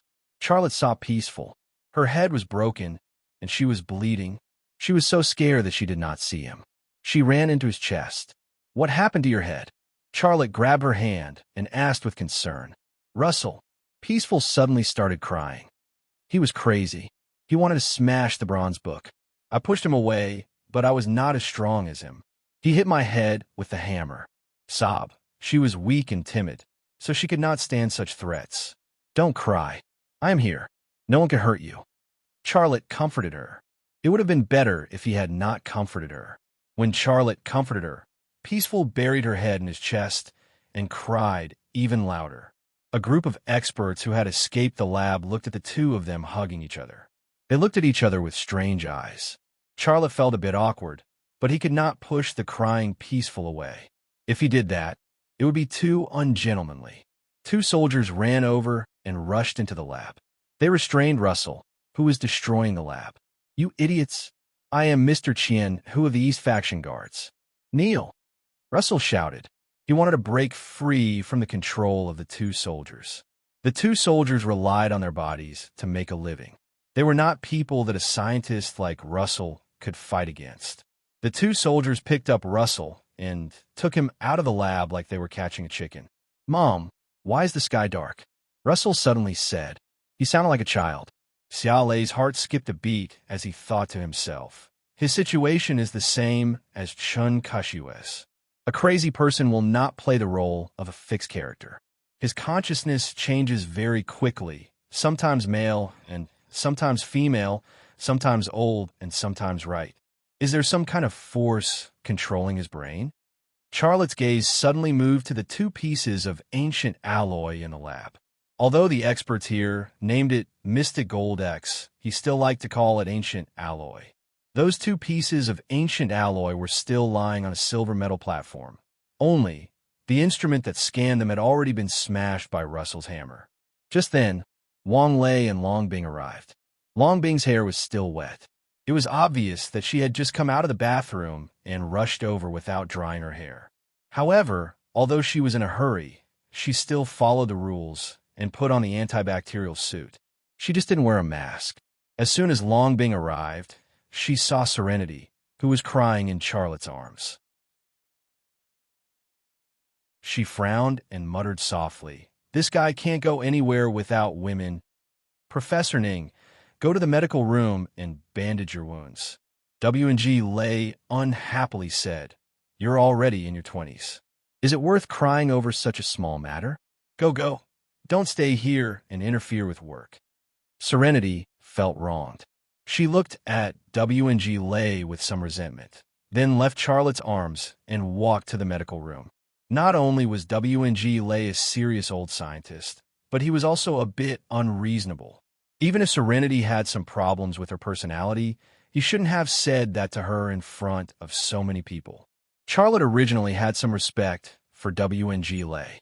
After all, he was an old scientist in China and an academician of the Academy of Sciences. But now, he was a little disgusted with him. Respecting the old was a virtue, but taking advantage of one's old age was not right. After calling Serenity away, W&G Lei walked directly in front of Charlotte. "Mr. Xia, didn't you say that you have some ideas? Tell me now."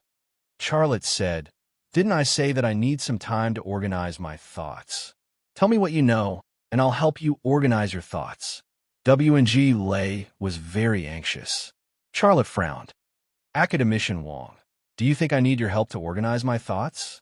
W&G Lay was stunned. His face looked a bit ugly. No one had ever talked to him like that. In all these years, Charlotte was the first. Long Bing also came over and gently touched Charlotte, hinting that he should watch his words. Charlotte pretended not to know. Academician Wong, I was the one who brought back this medal. For it, I almost lost my life in Afghanistan. You don't know what I went through. I even used my own money to bribe the tribal forces so that they would make way for me.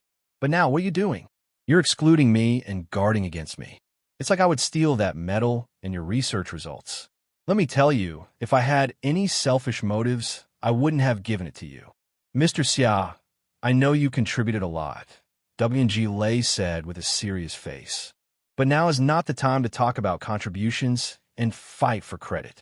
You just need to tell me everything you know. Charlotte suddenly became angry. You're saying that I'm here to fight for credit? Then what do you mean? W&G Lay's face was already gloomy. He looked very unhappy. Charlotte was so angry that he laughed. What do I mean? What I mean is very simple. Do I owe you something or what? You arranged for me to do this, and that as soon as I came. I don't know anything. Who knows who you're looking for? W&G Lay was suddenly angry on the spot. Long Bing knew that Charlotte was definitely not here to fight for credit, and W&G Lay had misunderstood Charlotte. She knew how it felt to be misunderstood. It was normal for Charlotte to feel uncomfortable, but such a strong reaction was a little too much. In this way, she was stumped and didn't know how to mediate. Charlotte secretly said in his heart, "Anyway, I've decided to say goodbye to 101 innings. Offending W&G Lay might be a good excuse to leave 101 innings. The angrier he is, the better. There's no need for me to give him face." Okay. W&G Lay finally calmed down. He pointed at Charlotte and said, "You go. I don't believe that we can't do research without you. I'll go. Do you think I want to stay here? I won't come even if you bring me here in a sedan chair." Charlotte really didn't give W&G Lay any face. W&G Lay was trembling with anger. He pointed at Charlotte, but looked at Long Bing. "Section Chief Long, did you see that? Look at who you brought here. I'll report this to the higher-ups." Long Bing smiled bitterly and tried to persuade Charlotte. "Charlotte, stop talking. It's not a big deal." "You." Charlotte boldly interrupted her. "You don't have to say anything. I'm going to see Professor Ning, and then I'll leave. I'll go to the medical room and ask some valuable questions. Then I'll leave and let W&G Lay do whatever he wants." Just as Charlotte was about to go to the medical room, a woman in a white coat ran from the direction of the medical room. She panicked and said, "Oh no, oh no," W&G Lay scolded. "What are you panicking for?" The female doctor took a deep breath and said, "Chun, Professor Chen Kashiwe is dead." "Huh?" W&G Lay and a large group of experts were stunned. Charlotte and Long Bing couldn't help but look at each other. Their eyes were filled with surprise and confusion. Then, almost at the same time, everyone's eyes were focused on Russell, who had just had an attack. Everyone was thinking the same question. If Chen Kashiwe was dead, would Russell die? Russell, who had been muttering, laughed heartlessly. "I want all of you to die with me." A large group of people suddenly felt their blood run cold. A few people who were close to Russell also moved away. W&G Lay said, "Why are you still standing there? Hurry up and send Professor Russell to the medical room." 2 soldiers hurriedly carried Russell to the medical room. Judging from their expressions and fast footsteps, they had long wanted to leave Russell in the medical room and stay far away from him. Chen Kashiwe died inexplicably. Russell, who had the same symptoms, was naturally like a plague. No one wanted to come in contact with him. "Let's go and take a look." W&G Lay wiped the cold sweat off his forehead and led the way to the medical room. Long Bing wanted to follow, but Charlotte quietly pulled her arm. Long Bing turned around and looked at Charlotte. "What?" Charlotte moved closer to her ear and whispered, "If it's a virus, most of them might have been infected. Don't get too close to them." "Huh?" Long Bing's expression changed. "Wear a mask." Charlotte tightly pulled the antibacterial suit he wore and also put a mask on his mouth. Long Bing followed and gratefully patted Charlotte's shoulder. When they arrived at the medical room, some people stayed at the door while others followed WNG Lei into the infirmary to check on Chun Keshue's condition. At this time, everyone wrapped themselves tightly with antibacterial suits and hid their mouths and noses in masks. All eyes were focused on Chun Keshue, who was lying on the sickbed. Chun Keshue's face was devoid of blood. His eyes were closed and his mouth was half open. He looked like he just died. Apart from these characteristics, there were no signs of poisoning or other signs of death on his body. He looked like he was asleep. The female doctor said, "I tried to resuscitate him, but it was useless. Professor Chin died just like that. There wasn't even a sign." WNG Lei said, "Isolate Russell for examination. Summon all the doctors here and form a special team. We must find out the cause of Dr. Chun Kashue's death and protect Dr. Russell." "Okay, I'll make a call right away." The female doctor went inside. But at this time, Russell, who was tied to the sickbed by 2 soldiers, suddenly screamed in horror. "Don't come over, don't come over. Don't kill me." Ah! With a scream, a gurgling sound suddenly came from Russell's throat. Then his mouth slowly opened and never closed again. His eyes, too, closed and never opened again. "Shit, Dr. Chun Kashue just said the same thing and then died." The female doctor hurriedly rushed to Russell's side and pressed her hand on his chest. There was no response. Then, she used the defibrillator to shock Russell's chest. After a few minutes, the female doctor gave up. The entire infirmary was silent. Fear silently spread in everyone's heart.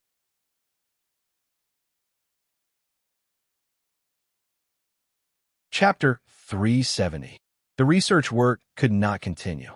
2 of the best scientists in the country had died in one night. It was a loss to the country. Charlotte could not leave. Because of a possible virus infection, everyone in the lab was not allowed to leave. It was not just him and Longbing. Even the 2 soldiers who came to help were no exception. WNG Lei had made the decision. He set an example and stayed. He did not leave. He had the authority to leave. He only needed to find a reason to report the situation to the higher-ups. But he did not do that. It was admirable. The medical staff had not come back yet. Charlotte and Longbing had returned to their rooms. Longbing reported the situation to Sherborne. Charlotte was in his room, recalling everything he had seen. Professor Chun Kashue's death, Professor Russell's death, and the 2 scientists' illness to their deaths. Every detail was like a replay in his head. As long as he had seen it, he would recall it one by one. He sorted it out, searching for a reason, searching for a possibility. Dong, dong, dong. There was a knock on the door. Charlotte's thoughts were interrupted. He looked over and saw Peaceful standing outside the door. Her head was wrapped in gauze, and she looked very nervous. She came just in time. If she did not come, I would have to find an excuse to go find her. Charlotte stood up and opened the door for Peaceful. He invited her in and closed the door. "I thought you were not allowed to walk around. Why are you here?" Charlotte casually asked. "That is true," Peaceful said. "People are on lockdown outside, but you can walk around in the lab. Professor Wong is on the phone with the higher-ups. He does not have time to care about me. But after he finishes the phone call, he will care, so I came to see you." "Are you afraid?" Charlotte looked at her. Peaceful nodded and said, "But I don't feel afraid when I'm next to you." Charlotte lowered his voice. "Tell me, what is written in the bronze book?" Peaceful was shocked. She looked at Charlotte and did not speak.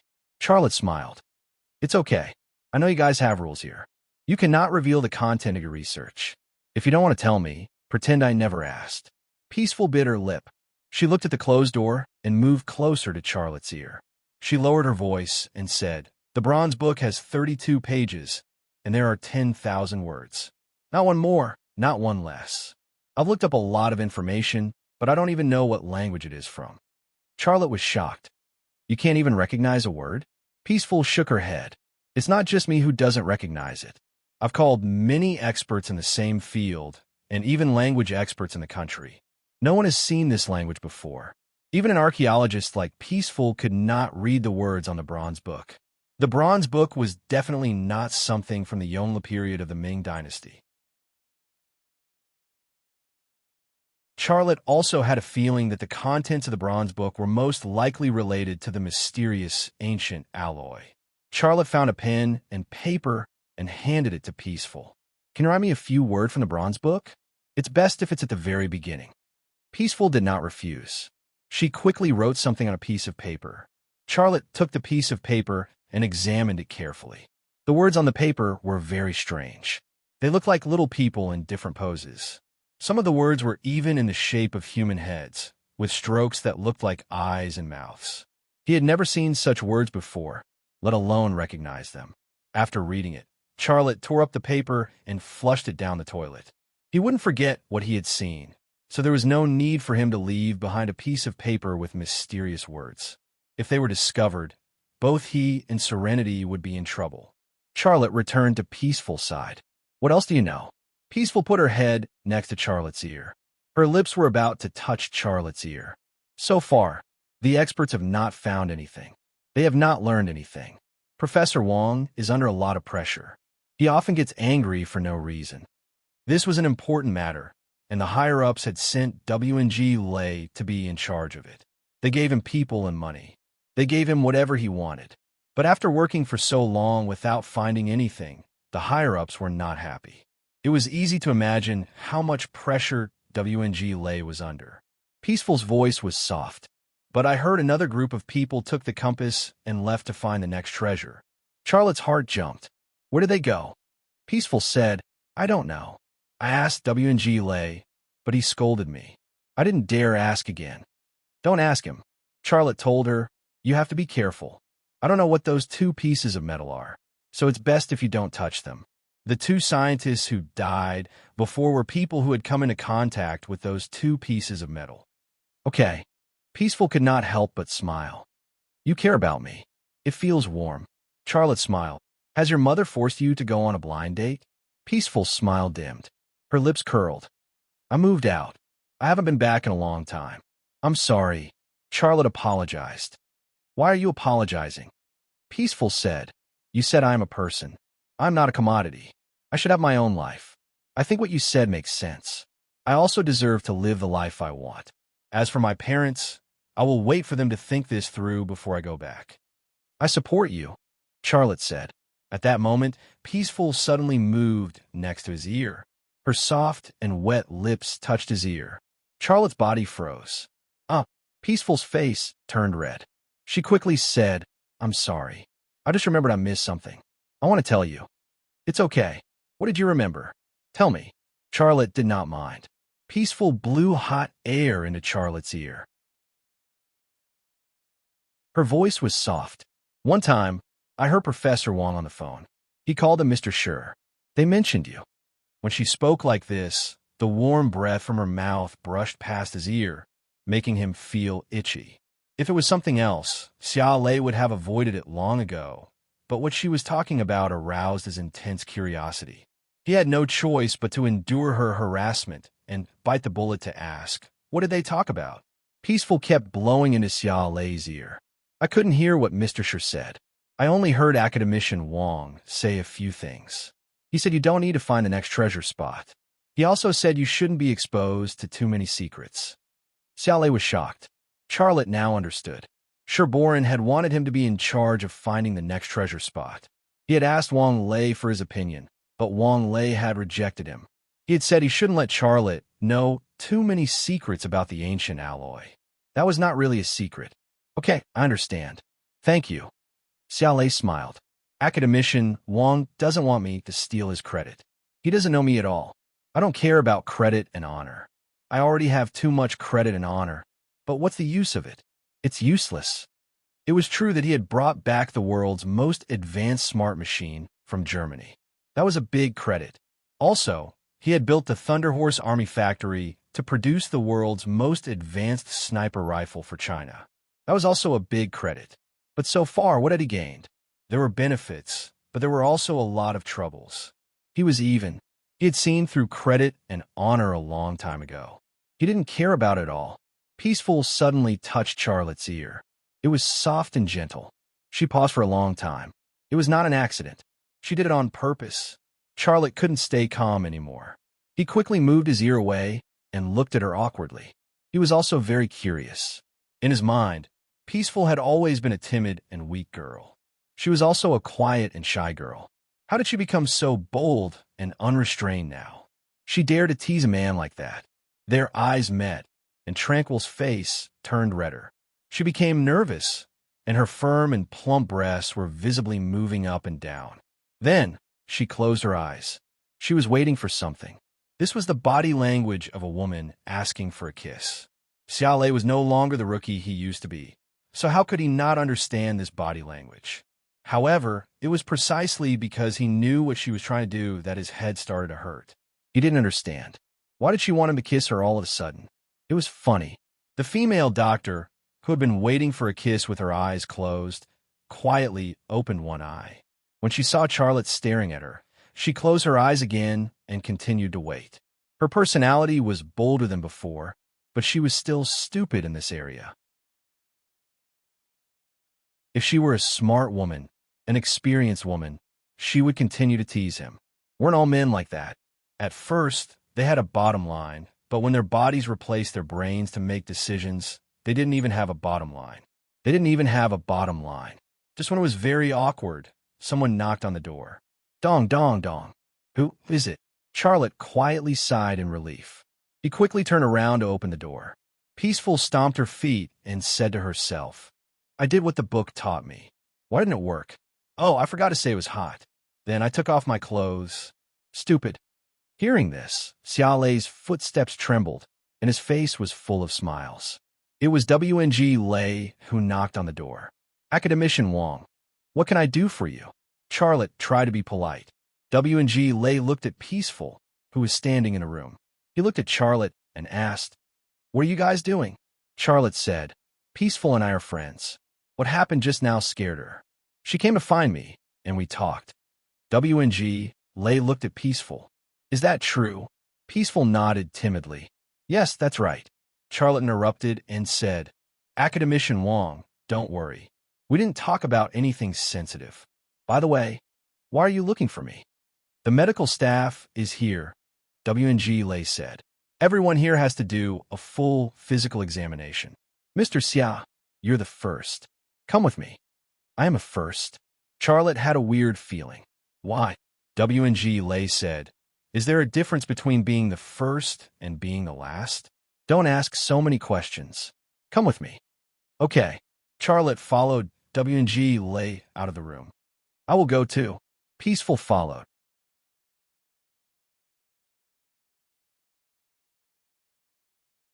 Chapter 371. Charlotte thought that the examination would take place in the medical room of the lab, but WNG Lei took him to another area. This area seemed to be for biological research, and it had more advanced examination equipment than a hospital. Peaceful wanted to follow, but before they left the lab, WNG Lei asked her to go back. WNG Lei took Charlotte to a room. There were already a few medical staff in antibacterial suits and masks waiting for him. The medical staff's eyes focused on Charlotte. Although they covered their faces with masks, Charlotte could still see the serious expressions on the medical staff's faces. The strange feeling in his heart grew stronger. He tried to ask, Academician Wang, didn't you say that everyone would be examined? Why am I the only one? WNG Lei said, I made it very clear. You're the first. After you are examined, the medical staff will examine the others. Aren't the experts of the expert group the most threatened? Charlotte said, 2 people have died. They should be examined first. WNG Lei was not happy. Why are you so troublesome? We are examining you for your own good. Do you still have a problem with that? Looking at the big picture, finding out the cause of Russell and Chun Keshue's death will help the expert group solve the problem. Charlotte did not want to argue with him. Old people like WNG Lei were good at talking. He could argue with him for a whole day, but he did not want to waste time arguing with him. He walked over to the medics. This is Mr. Xia, right? A doctor greeted Charlotte. Please follow me. Charlotte followed the medical staff and thought to himself, the people who died are the experts of the expert group. If there is a virus, the first to be examined and treated should be the members of the expert group. But they are the first to examine me. This does not make sense. A medical staff brought Charlotte to a room. There was a large MRI machine in the room. The medical staff told Charlotte to lie on the machine. Charlotte did as he was told. He took off his shoes and lay on the machine, waiting for the examination. The medic left the room and entered the radiation-proof operating room next door. Before the equipment could operate, Charlotte's left eye twitched slightly, and then the wall of the operating room silently disappeared from his line of sight. In the operating room, several medical staff were making preparations. W&G Lay was talking to a leading doctor. "There are instructions to scan him from head to toe," said W&G Lay. The leading doctor nodded. "No problem." W&G Lay added, "Also, blood and DNA must be checked.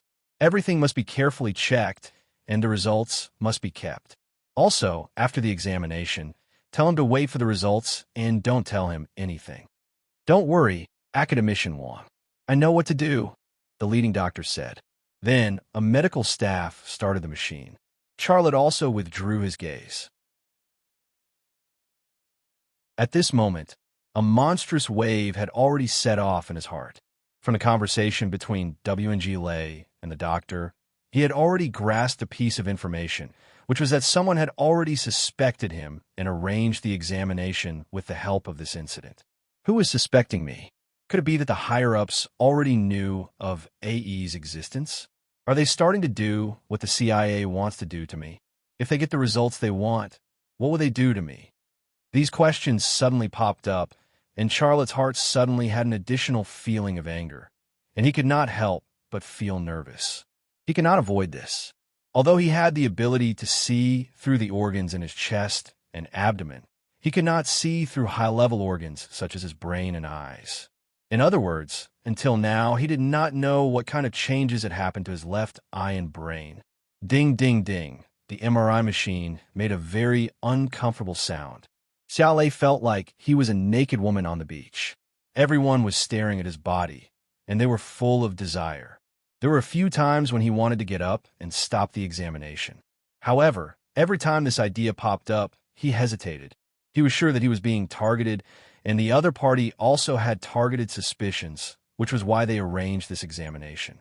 If he forcibly stopped the examination, wouldn't that prove to the other party that there was something wrong with him?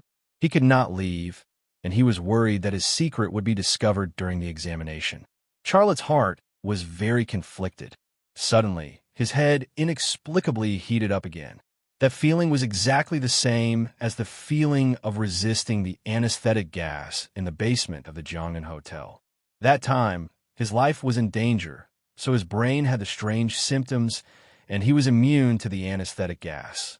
This time, he was lying on the MRI machine for a deep brain scan, and his brain inexplicably had the same symptoms again. So, what was the result this time? When this thought popped up, Charlotte almost instinctively looked at the operating room opposite the machine. The wall disappeared from his field of vision, and then he saw the medical staff, as well as W&G Lay. Then, he used his lips to interpret the conversation of those people. "Strange," one of the medical staff operating the machine said. "The machine seems to have malfunctioned just now. How is that possible?" The leading doctor moved closer to the monitor to check. The medical staff who spoke said again, "It's back to normal. Maybe my eyes are playing tricks on me." The leading doctor said seriously, "Be serious. This is very important, and you can't be careless." W&G Lay asked, "Did you find anything special?" "No, it looks very normal," the leading doctor said. In the MRI machine, Charlotte finally breathed a sigh of relief. He thought to himself, it seems that the strange phenomenon didn't happen by chance. It's a self-protection ability of my body. Even the poisonous gas can trigger it when scanned by the machine. It seems that not only did AE change my left eye, but it's also now changing my brain. Then, Charlotte thought of the AE capsule that he had hidden in his necklace. It was also the first time that he had an urge to eat it immediately. The AE capsule that was hidden in the necklace pendant had been taken away when he entered the base, but Charlotte was not worried that someone would discover the secret inside the pendant. This was because he had made the pendant himself, and he had made it very well. If it was not cut open, it would be impossible to find the pill inside. After a few minutes, the examination was over. Then, Charlotte went through a series of tests such as blood drawing and epidermal sampling. With what he had just experienced, he was not worried about these things. Plus, when he was at the hospital, he had tested his blood. There was no problem at all. After about an hour, the examination of more than 10 items was over. Then, W&G Lay brought Charlotte back to the lab. The experts of the expert group formed a team to be examined. Long Bing and Peaceful were among them. Charlotte returned to his room and organized his thoughts. Long Bing returned to the lab not long after. She found Charlotte. "Lay, can I talk to you?" Long Bing went straight to the point. Charlotte smiled and said, "Why are you being so polite with me? You finished the examination so quickly. What did you check?" Long Bing casually said, "Blood test, head scan, and mental test. A few items." Charlotte had checked more than 20 items, and Long Bing had only checked a few items. It was obvious whether or not the previous examination had been arranged by someone. "Well, what do you want to talk to me about?" Charlotte did not ask any more questions. Long Bing said, "It's mainly about the report. The report that Academician Wong needs is only written by you. I know you don't like Academician Wong, but for my sake, write the report. I'm responsible for this. If you don't write it, I can't do it." Charlotte was silent. In fact, only he knew that he had a purpose for opposing Academician Wong. He knew very well that only he knew the process of obtaining the ancient alloy. Only he knew what he had seen and heard. Academician Wong needed this information, and he had it. His plan was to use this method to force Academician Wong to change his position and let him join the expert group to get the opportunity to study the ancient alloy. This plan was good, but so far, there is no hope of success because of W&G Lay's stubbornness. "What do you think?" Long Bing bumped Charlotte with her shoulder and said in a strange tone, "I've never asked you for anything. Are you going to reject me this time?" Charlotte smiled bitterly and said, "Is this the first time? Who modified your sniper rifle for you?" "Stingy." Long Bing rolled her eyes at Charlotte and said, "Do you have to be so clear with me? Your driver's license." Charlotte raised his hands in surrender and said, Okay, I'll write it, okay?" Long Bing smiled and said, "You write it, and I'll make tea for you. I'll massage your shoulders and serve you." Charlotte was speechless. In fact, there were times when Long Bing was quite a woman, but this kind of situation was very rare. When she showed her womanly charm, he felt that she was like a different person. Charlotte typed the report on the laptop that W&G Lay had provided. He wrote everything he could and did not write anything he couldn't. After typing the report, Charlotte passed the laptop to Long Bing for her to read. Long Bing looked surprised and said, "An underground tunnel that is hundreds of meters deep? And hidden weapons. Jade coffin? You found that metal in the jade coffin?" Charlotte answered her question, but he did not mention the sound he had heard because it was too strange. Moreover, he was sure that someone was watching him. If he wrote everything down, wouldn't that be asking for trouble? Besides, he did not need to work for someone else. This report was not valuable. It could not help the expert group to study the ancient alloy, nor could it explain the cause of the expert's death. As for what W&G Lay could do with it, let him be. "Long Bing, can I ask you a question?" Charlotte looked at Long Bing's chest. "What do you want to ask?" Long Bing sensed that Charlotte was looking at her. She subconsciously pulled on her clothes. What she didn't know was that Xia Lei wasn't looking at her feminine features, but at her heart. If others wanted to know if a person was lying, they would usually look at the eyes, but Charlotte was looking at the heart. If, Charlotte said, "If one day a leader asked you to arrest me or even kill me, would you carry out the order?" Long Bing was stunned for a moment. "Are you sick? Why are you asking me such a strange question? You did not break the law, nor did you betray the country. Why would I arrest you? You just need to answer me yes or no." Long Bing thought for a moment. Yes, so you'd better not do anything illegal, let alone betray the country." Charlotte laughed because when Long Bing said this, her heartbeat was obviously abnormal. She was lying.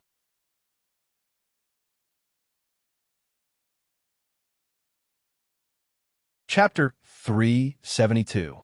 All the members of the specialist team had finished their examinations, and the results were out. No one had any problems. They were all healthy.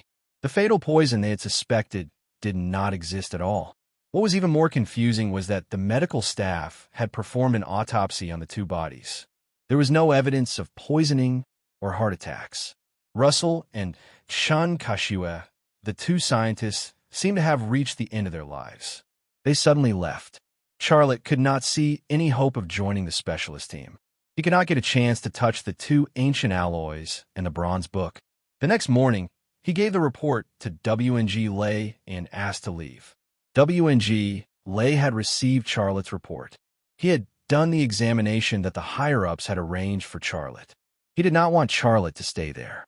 So, when Charlotte asked to leave, he agreed without thinking. Peaceful came to see Charlotte off. Longbing did not know what to do. She should have stayed away, but she followed the two of them.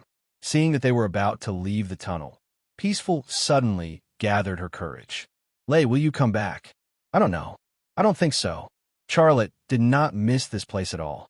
Then, I will come out to find you, Peaceful said. Charlotte nodded and said, remember what I told you. Stay away from the two metals. Don't touch them if you can. Peaceful nodded.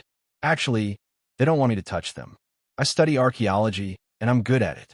I'm only in charge of archaeology in the team. She smiled. To put it bluntly, I'm just a bystander. That's right, Han-sun said. Charlotte smiled.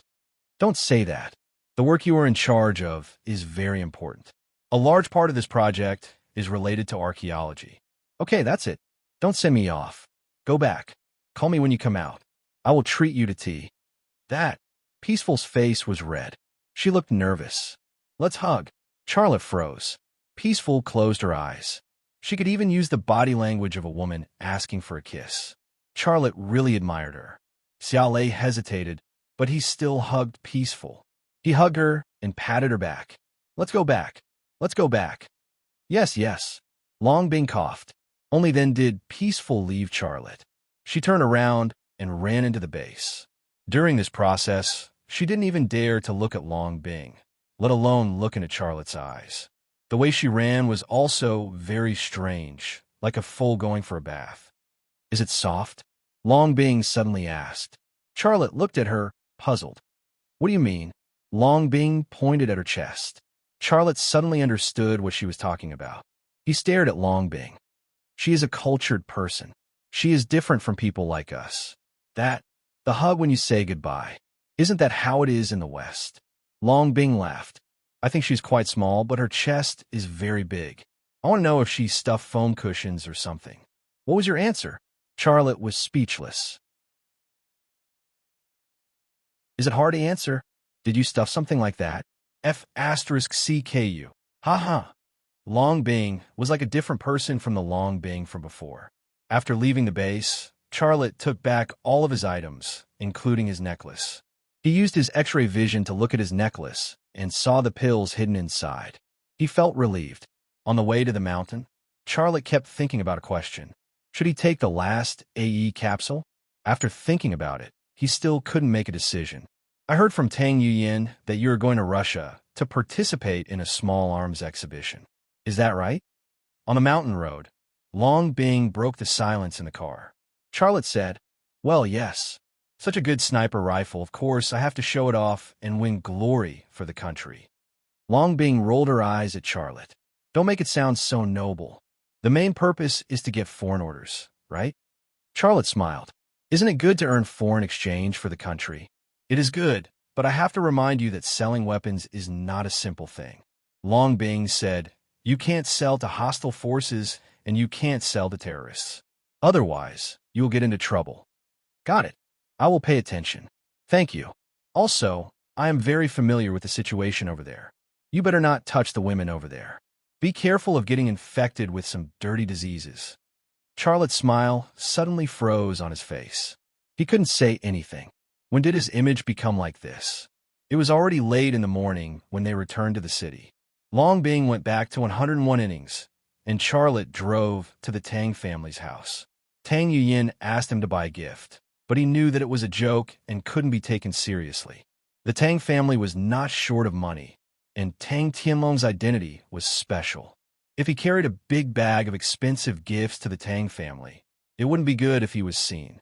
After thinking about it, when passing by a flower shop, Charlotte bought a pot of succulent plants and then bought a few fresh fruits from the fruit shop next to the flower shop. It didn't cost much, but it looked good. When they arrived at the Tang family's house, it was Tang Yuyin who opened the door for Charlotte. She saw the small flower pot in Charlotte's hand and was stunned for a moment. Then, she smiled happily. "What did you think of giving me flowers?" Charlotte smiled. "This is not a flower. It's an ornamental plant. I passed by a flower shop and thought it looked good, so I bought it. If I say it's a flower, then it's a flower." Then, Tang Yuyin looked at the fruits in Charlotte's hand and said with a smile, "You're really honest. I asked you to buy a gift, so you bought a gift. And you bought so many." Charlotte said a little awkwardly, "I wanted to buy something decent, but I thought it was inappropriate, so I didn't buy it." Tang Tianlong's voice came from the house. "Yuyin, why are you blocking the door with Mr. Xia? You have no rules. Hurry up and invite Mr. Xia in."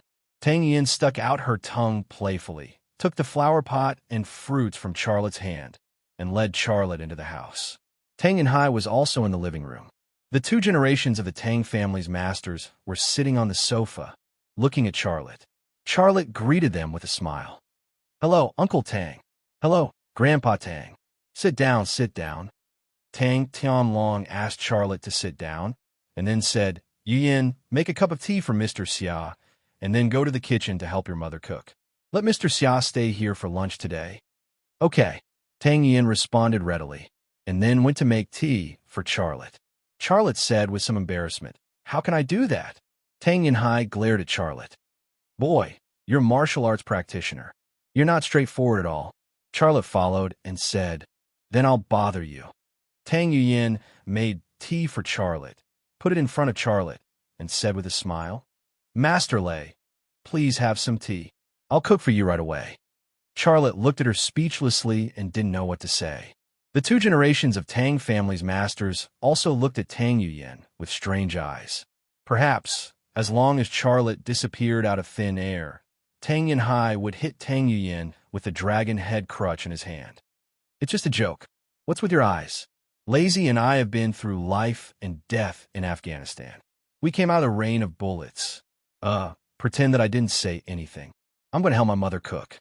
Tang Yuyin finally couldn't resist Tang Tianlong's fierce eyes and slipped away. A wry smile appeared on the corner of Tang Tianlong's mouth. "She's been spoiled by her mother. Mr. Xia, don't laugh at her," Charlotte said with a smile. "It's okay. Yuyin and I are very good friends. It's okay to make a joke. Let's get down to business." Tang Tianlong took out a document bag from under the tea table and then put it in front of Charlotte. "It's been approved, but there are a few conditions." "What conditions?" Charlotte asked.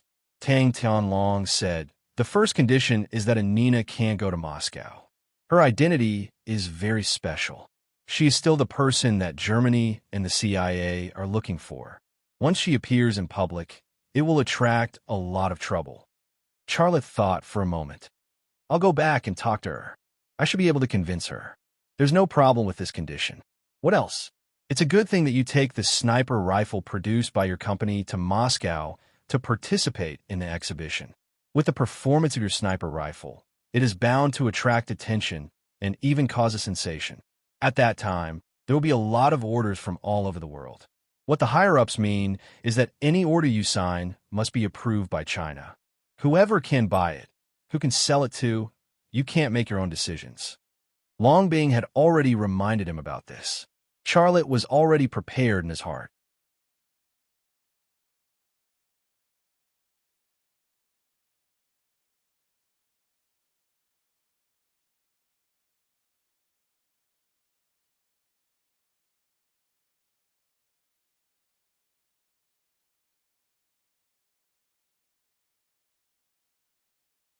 Would Lima Manufacturing Company develop into a super military enterprise like Lockheed Martin Corporation? This was something that no one could explain clearly. Because in addition to his various incredible abilities, Charlotte also had a very important capital, which was that he was still young. After returning to Haizhu, The first thing Charlotte did was to integrate his 3 companies and officially register Rema Group. He was also the only shareholder and the only chairman. When the mayor of Haizhu City, Huho, learned that Charlotte was back, he personally went to persuade Charlotte to go public. Charlotte still refused. He did not need financing, and there was no need to enter the stock market to raise funds. More importantly, he did not want the company that he had worked hard to establish to be controlled by others, which would affect his decisions in the board of directors. Rema Group was his kingdom, and in this kingdom, he was the only king. After completing the integration of the companies, Charlotte worked overtime to formulate the expansion plan of Haizhu's headquarters. The branch in Shudi was going to be expanded, so the headquarters of Haizhu would inevitably be expanded, and the scale would definitely be larger than that in Shudi. After being busy for a few days, Charlotte did not even have time to go home. It was not until the 6th day after he returned to Haizhu that he finished dealing with the matters that needed to be dealt with, and then he thought of going home. Chairman Xia, there is no work for you to deal with today. Do you have any plans? In the office, Guan Lingshan talked to Charlotte with a smile. The 3 companies were integrated into Rema Group, and Guan Lingshan's title also changed from Chairman Xia to Chairman Xia. This was necessary because Charlotte had promoted her from the position of assistant to the CEO of Haizhu Production Base. The CEO of Shudi was naturally Zhou Xiaohong, and Qin Xiang also became the CEO of the military base in Jingdu. Because of her identity, she was still the chief engineer of the military base. Charlotte smiled. I don't have any plans. I just want to go home. I haven't been home for a long time. A look of disappointment flashed in Guan Lingshan's eyes. I have discussed with some colleagues, and I want to invite you to KT. Charlotte said, No, next time. I really want to go home. Everyone has been very busy these days, and you must be tired. Go home and rest early. Well, okay. Guan Lingshan did not insist. Charlotte looked at Guan Lingshan.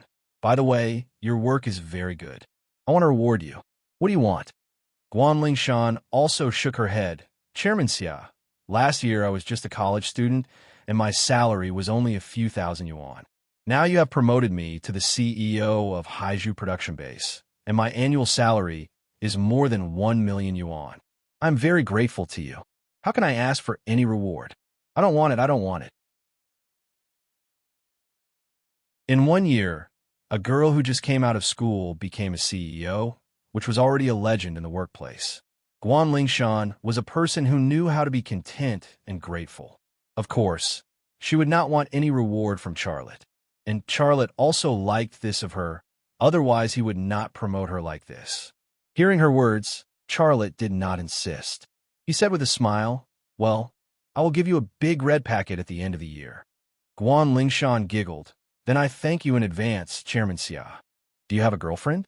Guan Lingshan's face suddenly turned red, and she said with some embarrassment, Chairman Xia, why do you ask this? I am still young, and I don't want to fall in love so early. Charlotte said with a smile, What's wrong with caring about you? If you fall in love and have a boyfriend, I will also give you a big red packet. I will go to the workshop to have a look.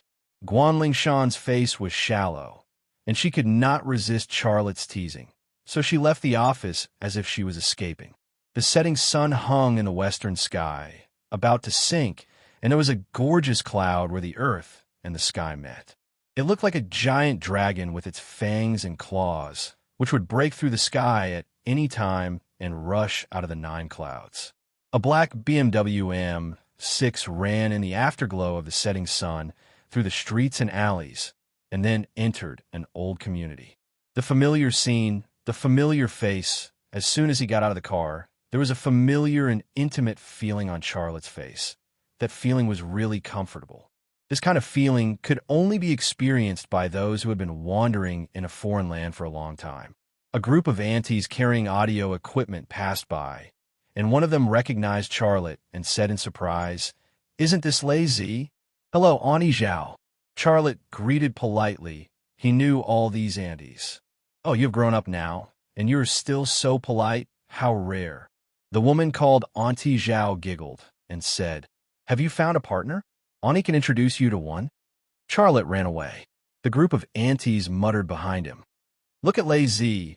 He has a company, and he drives a BMW. My kid plays some hero every day at home. I am so angry. That's right. My daughter has found a partner, but he doesn't even have a house. No matter how I persuade him, he won't listen. My lungs are about to explode from anger. Lazy is really capable, starting from scratch, and he has a good character. If any girl marries him, she will really live a good life. You gossips, let's go, or else your territory will be occupied by others. The group of aunties chatted and laughed as they walked away. Charlotte smiled bitterly, shook his head, and continued to walk toward the stairs. However, he stopped after a few steps. In that familiar place stood the person he was most familiar with, Jiang Rui. Jiang Rui, who was standing on the balcony, was dressed in a police uniform. Her posture was straight, and her curves were curvy. She was still so charming, especially her pair of black and bright eyes, as if they were two elves that could speak, and their language was always so beautiful. Seeing Jiang Rui, Charlotte's mind couldn't help but recall some childhood scenes. He and Jiang Rui threw mud at each other, and, as a boy, he was always chased by Jiang Rui. He and Jiang Rui bathed naked in the river, and then excitedly discussed why his body was a little bit more, and hers was a little less. When the discussion turned into an argument, she angrily grabbed his extra bit and wanted to pull it off. These were very precious memories. Charlotte's mouth revealed a smile. Rui, how have you been recently? Jiang Rui curled her lips. Same old, go to work and getting off work, and occasionally thinking about a certain bad guy. Charlotte knew who the bad guy she mentioned was. He smiled and said, I haven't seen you for a long time, and you're still the same. You always want to bully me when we meet. I bully you? What the hell? Jiang Rui suddenly corrected her tone. Forget it. I won't scold you. I'm changing my temper now. Charlotte walked over. Isn't that right? Women should be gentle. No one wants me even if I'm gentle. Jiang Rui's voice was very low. At this time, another woman came out of the house. When she saw Charlotte, her face suddenly showed a smile. Oh, isn't this Lazy? I haven't seen you for 2 years, and you've become so handsome. Hee. This woman was Jiang Rui's mother, Yang Yun. Charlotte knew her since he was a child. When he was a child, he often asked Yang Yun for candy. Sometimes when Yang Yun cooked delicious food, she would always ask Jiang Rui to invite Charlotte and Xia Shui to her house to eat together. So their relationship had always been very good. Auntie, when did you come back? Charlotte greeted her kindly. Yang Yun said, You know, Rui's father has been in poor health, so we moved to our hometown in the countryside to let her father recuperate. But last month, her father's health was not good, and he is now in the hospital. That's why I moved back. It's all for the sake of her father's treatment. Mom. Jiang Rui rolled her eyes at Yang Yun. She didn't seem to want Charlotte to know about her father's illness. Yang Yun slapped the back of Jiang Rui's head. You little girl, Lazy has been standing outside for a long time. Why don't you invite him in? Jiang Rui's temper was actually inherited from Yang Yun. The pupil was better than the teacher, but not better than the teacher. I'll open the door for you. Jiang Rui never said please to Charlotte.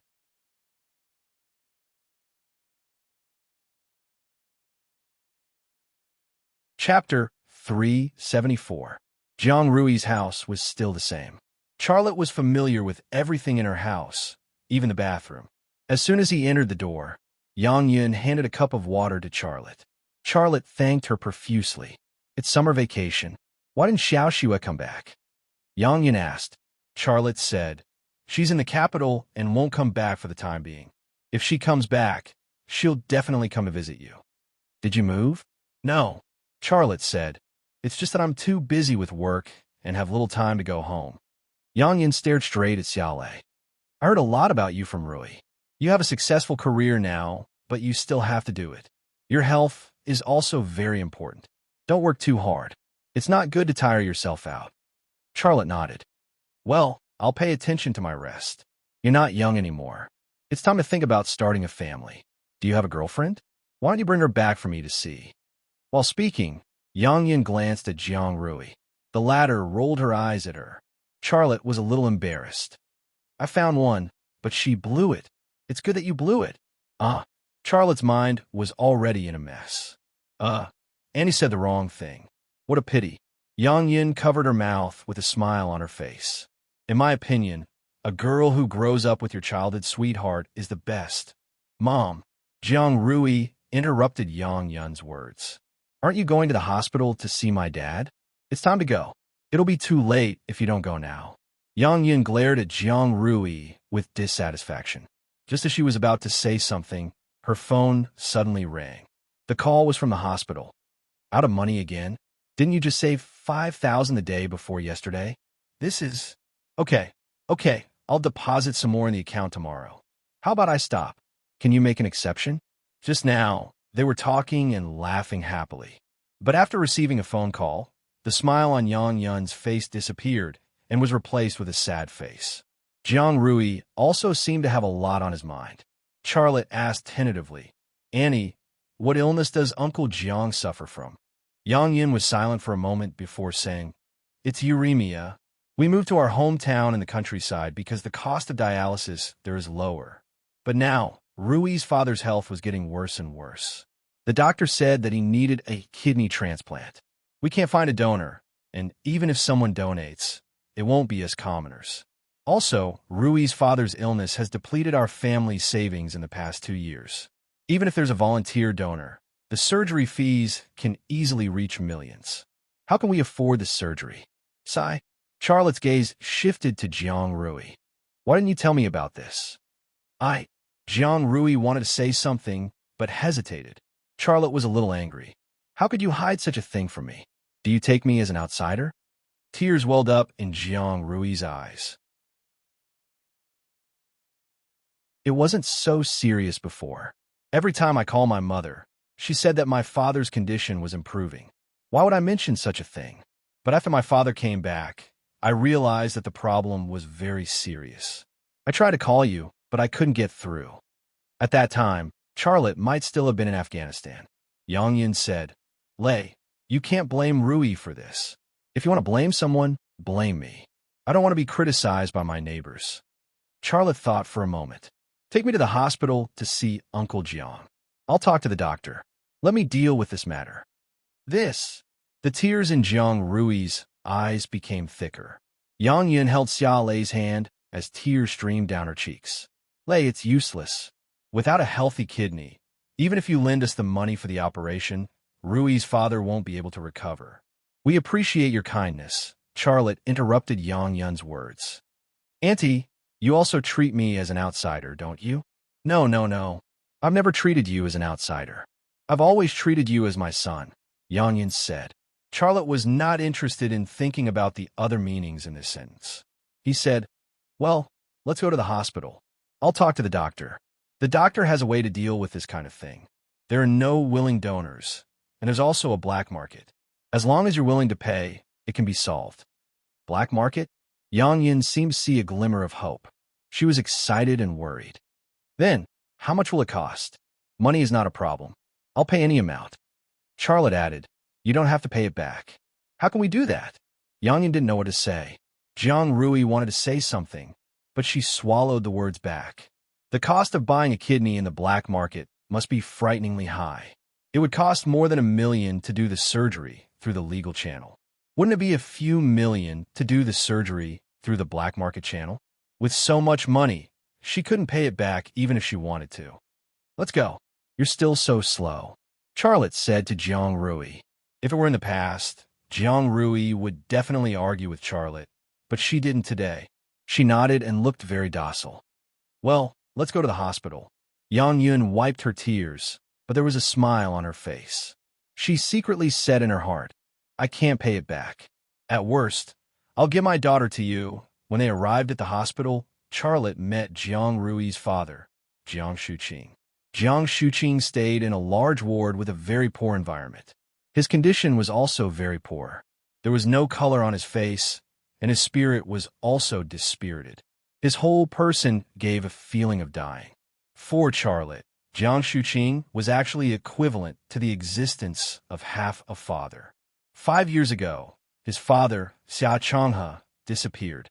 At that time, he had just graduated from high school. No one wanted him to work in the construction site. His and Xia Shui's days were extremely hard.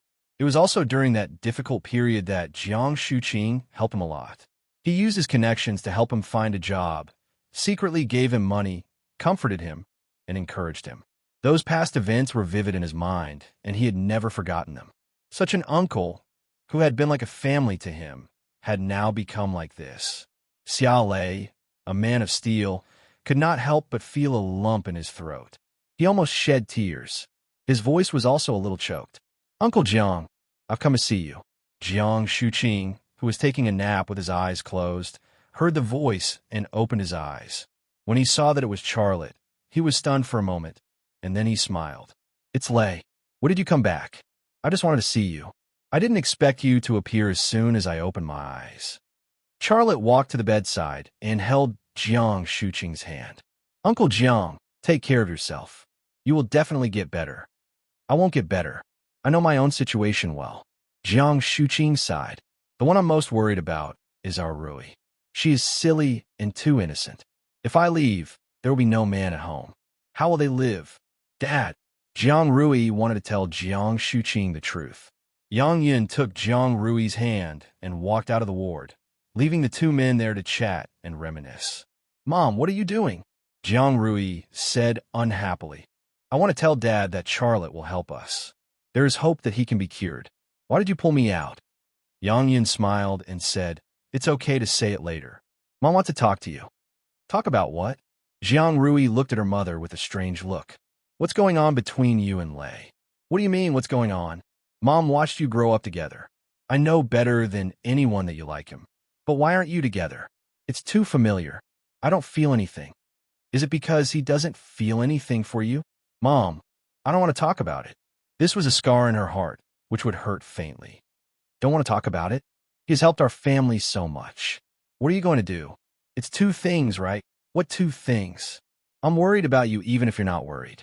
We can't pay back so much money. I'll pawn you to him to give birth to his children, wash his clothes, and cook for him." Jiang Rui.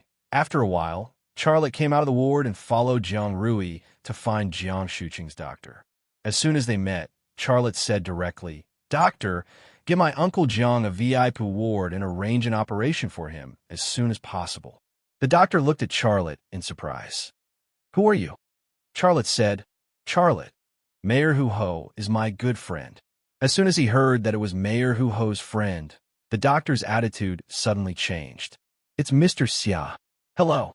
Here's the situation. There's no suitable kidney at present, and the operation costs about 1 million yuan. Charlotte said, "Money is not a problem. I could transfer 2 million yuan to your hospital's account now. If you can find a suitable kidney, I'll give you another 500,000 yuan." The doctor was stunned at first, and then he tentatively said, "Mr. Xia, are you kidding me?" Charlotte lowered his voice and said, "I'm not kidding you. Go through the black market channel. I promise you won't lose anything."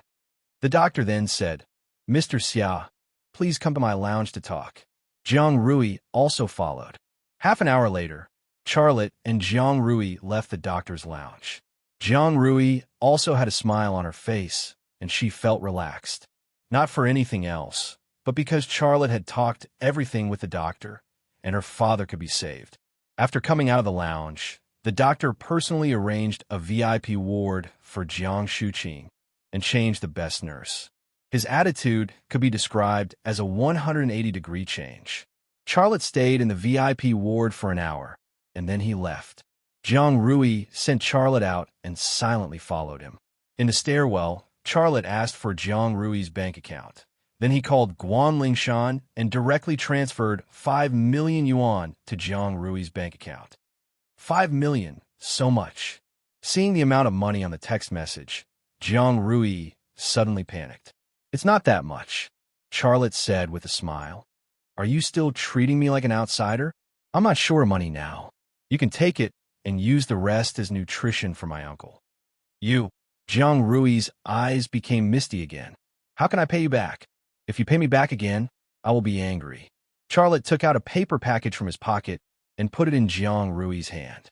Jiang Rui looked at him and asked, "What is it?" Charlotte said, "It's a little thing I got in Afghanistan. I was embarrassed to give it to your mother before. See if it fits." Jiang Rui opened the paper package, and it was a dazzling gem necklace. She was stunned. Charlotte said, "I have a very tight schedule this time. I will return to the capital tomorrow, and then I will go to Russia to attend a light weapons exhibition there." Jiang Rui seemed to not hear what Charlotte said, and she was still staring at the gem necklace in her hand. "I have to go. You go back and spend more time with Uncle Jiang. By the way, tell Uncle Jiang that I will visit him next time. At that time, he should have finished the surgery. I really hope he will get better," Charlotte said with a smile. Jiang Rui suddenly hugged Charlotte and said in his ear, "I will wait for you to come back. I will wait for you as long as it takes. If you're tired outside, come back and have a rest." After that, she turned around and ran away. Charlotte looked at her back and was in a daze for a long time.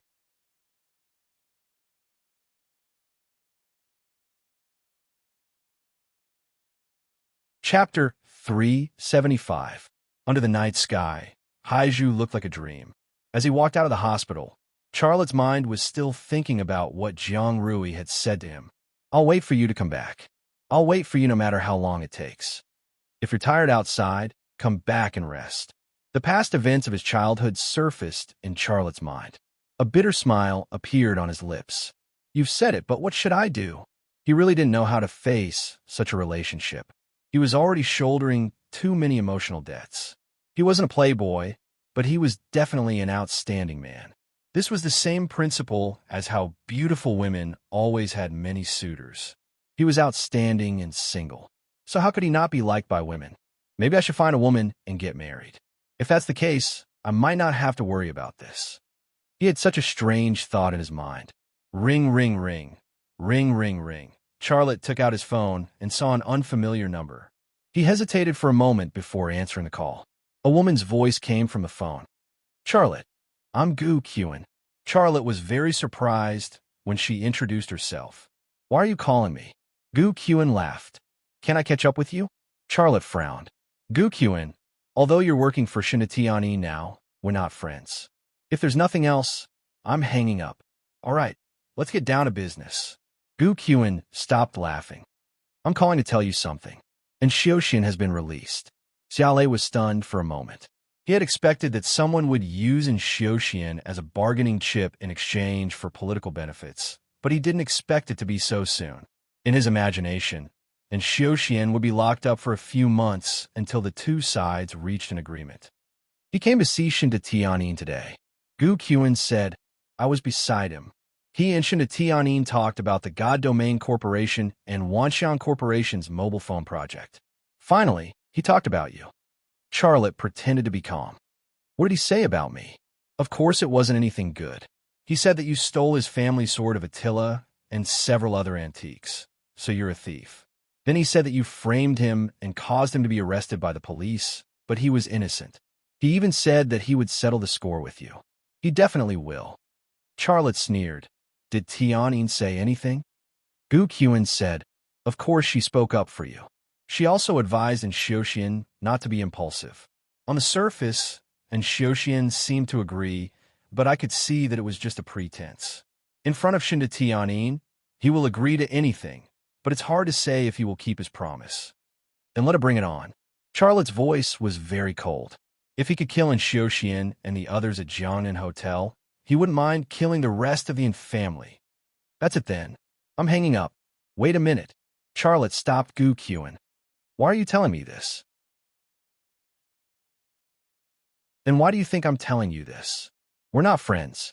You and I both know this very well. You should stand on the same side as Xiaoxian. You should give him advice and help him deal with me. If I die in Xiaoxian's hands, isn't it good for you?" Gu Qin was silent for a moment and said, "Do you remember the deal I proposed?" Charlotte suddenly thought of the night shortly after the fall of the Gu family. At the Great Ensemble, Gu Qin took off her evening dress and used her body as bait to lure him to cooperate with her to avenge her father, Gu Dingshan, and deal with the big shot who killed her father. Of course, he wouldn't agree and refused her, but he didn't expect that she would propose it again at this time. What I want to tell you is that the deal I proposed is still valid now. As long as you promise me to help me get revenge, the grudge between us will be written off. My whole person is yours. You can do whatever you want. Gu Qian also said these words that night at the Great Ensemble. Gu Qian, I thank you for reminding me, but Charlotte changed his euphemism. You're actually degrading yourself by doing this. You were once the eldest daughter of the Gu family. When did you fall to using your body as a bargaining chip? Besides, you're not my type. Hee hee. Gu Qian laughed. I did use my body to attract you, but you were indifferent. Gu Qian, will not be so cheap as to do a second time. When I said that my whole person is yours, I mean I can help you make money. Although my Gu family has fallen, those connections are still there. I still have a lot of people's secrets in my hands. These are resources that money can't buy. With my help, your company can catch up with the Wanxiang Group within 10 years. Catch up with the Wanxiang Group within 10 years. If someone else said this, it might just be a joke. But coming from Gu Qian's mouth, it had some weight. Because she did have the Gu family's connections in her hands. She also had a lot of people's secrets. These resources couldn't be seen, but they were definitely very powerful. Otherwise, Shinda Tianyin wouldn't have let her be an assistant. Charlotte was silent.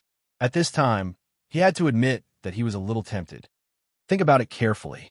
I still have some patience. Gu Qian's voice was heard. I will continue to pay attention to Enchantment. If there's any movement on his side, I will let you know immediately. Out of politeness, Charlotte should say thank you. But his mouth seemed to be stuffed with a ball of cotton, and he couldn't say anything. Gu Qian hung up the phone. The night wind blew across his cheeks, bringing a burst of coolness. Charlotte's thoughts also became clear. He secretly pondered in his heart. The Gu family is finished because of me. Gu Dingshan is dead, and Gu Kawu is still in prison. With such a grudge on my head, Gu Qian actually doesn't want revenge, but to cooperate with me. She even said that she would help me surpass the Wanxiang Group. If I believed you, then I would really be drunk. Cooperation was definitely out of the question. But Gu Qian was such a smart woman. How could she not see this? But why did she still do it? What puzzled Charlotte even more was that Gu Qian appeared again. Not only did she not seek revenge, but she also helped him. What was she doing? Gu Qian appeared again. Her entire person seemed to have become another person, and it was impossible to see through her. Driving on the road, Charlotte's speed was not fast. His mind was filled with all kinds of questions, and there was also Jiang Rui. When he thought of Jiang Rui, he actually felt a sense of warmth and familiarity in his heart. Virum, a motorcycle sped past the BMW M6 at a speed of at least 100 kilometers per hour. Xiaolei shifted his gaze and found the back view of the motorbike somewhat familiar. However, just as he was about to catch up to the face hidden under the helmet from the side, the rider in front raised his hand and threw something white at the windshield of the BMW M6. It was a piece of chewed gum. Seeing the gum, Charlotte suddenly guessed the identity of the rider. There was no need to chase after the rider to see through her face. She was his father's assistant, Yelena. Yelena didn't even look back. She stepped on the accelerator, and the motorcycle suddenly accelerated. In the blink of an eye, it was far away. This was China. Her purpose was not to meet, but she had done what she had to do. Charlotte drove the car off the main road and parked in a parking space on the street. He then got off the car and removed the gum stuck to the windshield. She's like this every time. She wants me to open her chewed gum. Doesn't she know to use another way to send a message? Charlotte took the sticky gum back to the driver's seat and complained as he opened the gum. There was indeed a note hidden in the gum. On it was a paragraph. Son, we will see each other in Russia. I need your sniper rifle. Bring 2 more to Russia. In China, someone has already targeted you. I have begun to investigate the identity and motive of that person. Once there is a result, I will let Yelena tell you. The handwriting on the note was his father's, Xia Changhe's, handwriting. It wasn't an imitation. An imitation handwriting couldn't fool Charlotte's eyes. Dad wants my sniper rifle. Charlotte smiled bitterly. He really knows what's good for him. Okay, I will bring 2 more to Russia this time and give it to him when the time comes. His father, Xia Changhe, was finally willing to meet. Charlotte was very excited. because this meant that some of the questions that had been troubling him might be answered by his father. Of course, the most important thing was that after being separated for 6 years, they were finally reunited. Xiaolei burned the note and threw the chewing gum into the trash can on the side of the road. Ring, ring, ring. Ring, ring, ring. His phone rang again. Who was it this time? Charlotte took out his phone and saw that it was Jiang Rui's number. He answered the phone. Rui, what's up? Are you already at the airport now? No. Didn't I say that I want to leave tomorrow? I want to stay at home for a night, Charlotte said. Oh, my mind is muddled. I didn't hear you clearly. I thought you were going to catch a flight, so I didn't ask you to stay. My mom was just lecturing me about why I didn't treat you to a meal. You haven't eaten yet, right? Not yet. I went to your house when I came back, and then went to the hospital. I was about to go home to cook something. Don't go back. Come and pick me up. Let's go to that barbecue restaurant we went to in high school. My treat, Jiang Rui said. Her voice had an indescribable gentleness. Okay, I'll be right there. Xiaolei hung up the phone, turned the car around, and drove in the direction of the hospital. Reliving the old days of high school was not bad. In the hospital, Yang Yun gave Jiang Rui a thumbs up and smiled like a flower. That's right. Girls should be gentle, coquettish, and coy. You can't talk to others like a tomboy. If you were so fierce, who would dare to marry you? Mom, Jiang Rui stomped her feet. If you say one more word, I will quit. So mushy. Okay. I won't talk to you anymore, okay? Yang Yun pouted and added, You have the same bad temper as your father. On the hospital bed, Jiang Shuqing turned over and faced Yang Yun with his butt. At the same time, a tall man walked out from the dark corner of the street where Charlotte parked his car. He held the phone and said in Korean, President, there is something wrong with that kid. A man's voice came from the phone. What's the problem? Does he not have enough problems? The tall man said, It's not a normal situation. I saw a woman. Before he could finish his words, a middle-aged man wearing a cap walked over from the sidewalk and suddenly stabbed a syringe into his neck. About a second later, he fell to the ground. The man held him and walked to the side of the road. He opened the door of a car and stuffed him in. Then the man drove away. The whole process took less than 20 seconds. It did not attract anyone's attention at all. As the night went on, many stories were unfolding.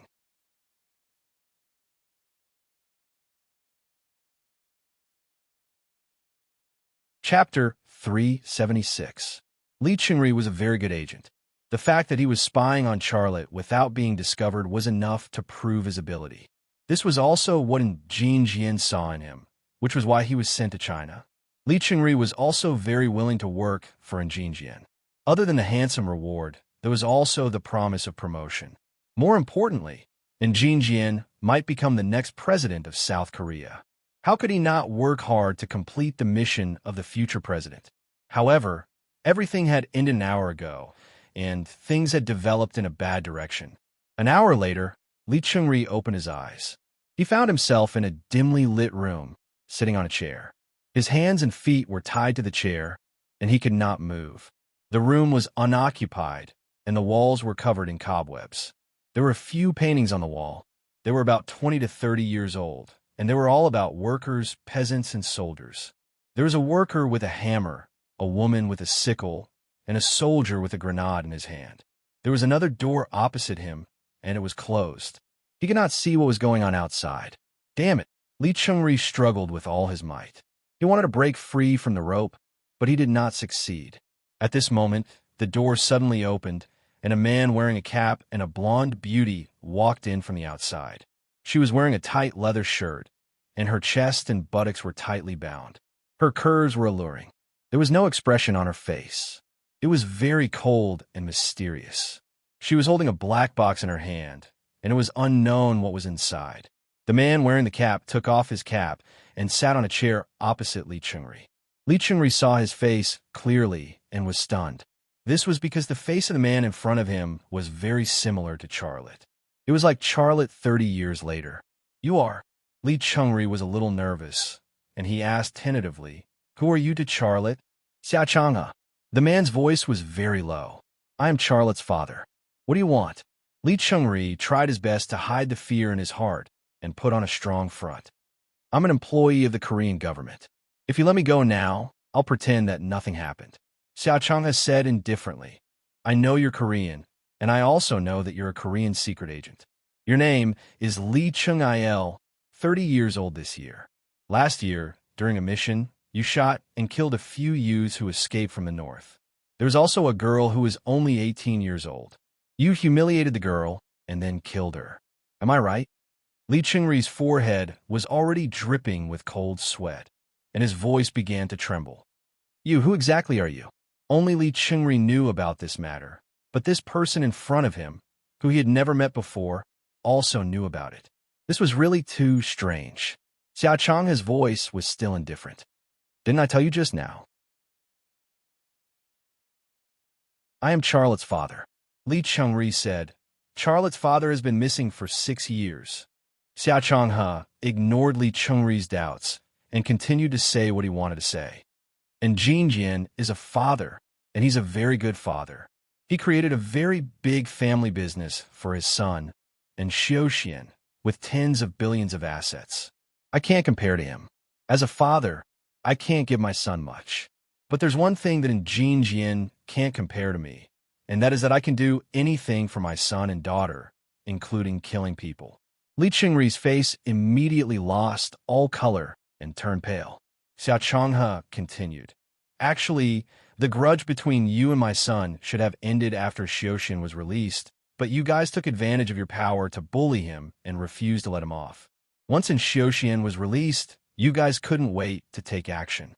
As a father, Jin Jian sent secret agents and assassins to his son. As a father, I can't just stand by and watch you guys hurt my son, right? I don't know what you're talking about. Li Chengri roared. Let me go. I'm a Korean secret agent, and you know the consequences of killing me. At this moment, Yelena opened the black suitcase and revealed the things inside. The suitcase was filled with torture tools. There were dual-purpose pliers that could pry off fingernails and cut off fingers, small can flamethrowers, scalpels, nylon threads, saws, hammers, and a few disposable syringes. These things were very clean and emitted a cold luster. It made people's backs go numb just by looking at them. Yelena said, Can I start now? No, let me do it. Xiao Changhe got up and picked up the pliers that could pry off fingernails and cut off fingers from the suitcase. He then walked to Li Chengri's side. Li Chengri's heart was filled with fear, but he was, after all, a specially trained secret agent. He did not show any signs of fear and could still maintain his last bit of calmness. You can't do this. I'm a Korean secret agent. Xiao Chang has said, my style is simple and direct. Tell me who else in Jin Jian has arranged and what his plan is, and I'll let you go. If you don't answer, you'll be in great pain. Let me remind you, don't think that you'll be able to endure any pain training. Your training is childish and laughable in my eyes. I'm done talking. Do you want to live or die? Li Chengri gritted his teeth and said angrily, Do you think I'll believe you? Let me tell you, you'll still kill me. Don't take me for a fool. A cold smile appeared on Xiao Chang's lips. Looks like you've already made your decision. All right then. I'm also very curious about how much you can endure. Let's begin. Go to hell. Li Chengri struggled like a madman, but he still could not break free from the rope. Xiao Changhe grabbed his left hand and slowly placed Li Chengri's index finger into the pincer. Then he pressed down with force. Blood spurted out, and a finger fell to the ground. Li Chengri screamed and inhaled deeply from the pain. But before he could catch his breath, Xiao Changhe used the pincer to clamp down on his middle finger, and without a word, he pressed down with force again. Li Chengri's middle finger also fell to the ground. Intense pain filled every nerve in his body, and his consciousness became a little dizzy. Xiao Changhe said calmly, That's all you've got? You still have a nerve to say that you're a specially trained secret agent? Li Chengri opened his mouth and spat at Xiao Changhe. Xiao Changhe nodded. That's more like a professional secret agent. After that, he cut off Li Chengri's thumb and ring finger. Li Chengri could not take it anymore and was about to faint. Yelena picked up a syringe from the black suitcase and said, This is the company's special product. It can keep people awake. Xiao Changhe took the syringe and smoothly inserted it into Li Chengri's neck. Under the effect of the liquid medicine, Li Chengri quickly woke up. He shouted, "Who are you?" Xiao Changhe did not speak, but he cut off the last finger of Li Chengri's left hand. "Bastard, you'll regret it." Li Chengri was going crazy from the pain. He was enduring an indescribable pain, but he was very awake. "Li Chengri, I'll give you one last chance," Xiao Changhe said coldly. "Answer my question, or I'll really start to torture you. At that time, you'll feel that dying in pain is also a kind of happiness." Cutting off 5 fingers on his left hand was not the real torture. Was this just a dessert before the meal? Li Chengri took a big breath of air, trying to relieve the pain in his body. His psychological defense was also quietly collapsing. Xiao Changhe put down the forceps and picked up a scalpel and a nylon thread from the black suitcase. His voice was extremely cold. In ancient times, there was a kind of torture called death by 1,000 cuts. Only the best executioner could do it, and I happen to be one of them. I rarely do it myself. For my son, I'll let you taste that kind of taste. I don't know. Li Chengri still had a trace of hope in his heart. Xiao Changhe frowned. He used a nylon thread to wrap around Li Chengri's body. He was very skillful. The thin nylon thread tightened around Li Chengri's flesh, like a fishing net wrapping around his body. A few minutes later, the scalpel fell and cleanly cut off a piece of Li Chengri's flesh. "Ah!" Li Chengri screamed and completely collapsed. The scalpel cut by cut. Xiao Changhe looked very focused, and his expression was terrifyingly calm. At this moment, he was like an artist who was carving a piece of wood, and his indifference and skill made him look like an ancient master-level executioner. On the 10th cut, Li Chengri couldn't take it anymore.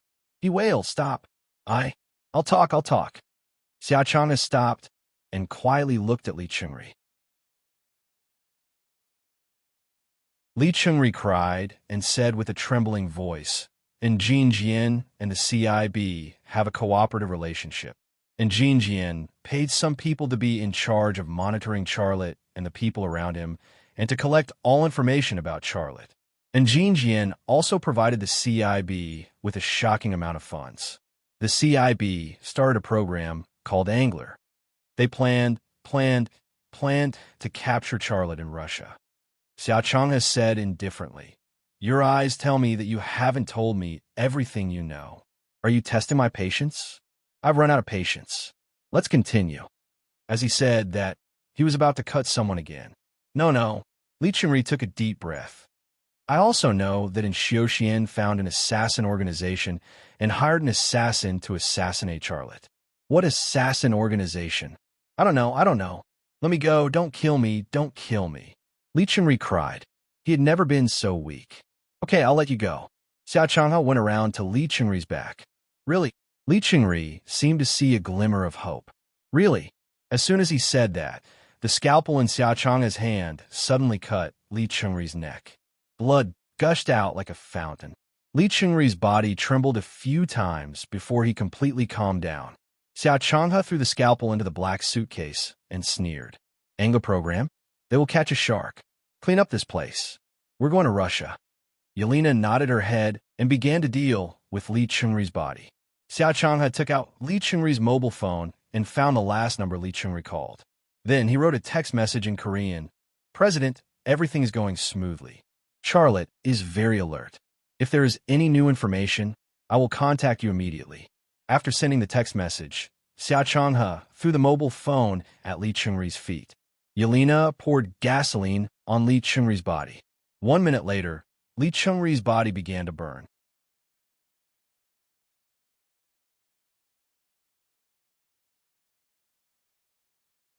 Chapter 377. When he walked out of the airport, the people who came to pick him up were Qin Xiang and Xia Shui. School was already on vacation, but if Charlotte wasn't in Haizhu, there was no one in Haiju's home. Xia Shui didn't want to go back. Moreover, Charlotte didn't feel at ease leaving her alone in Haizhu, so he arranged for her to help in the military factory. The company belonged to her brother, so the sister naturally had to help manage it.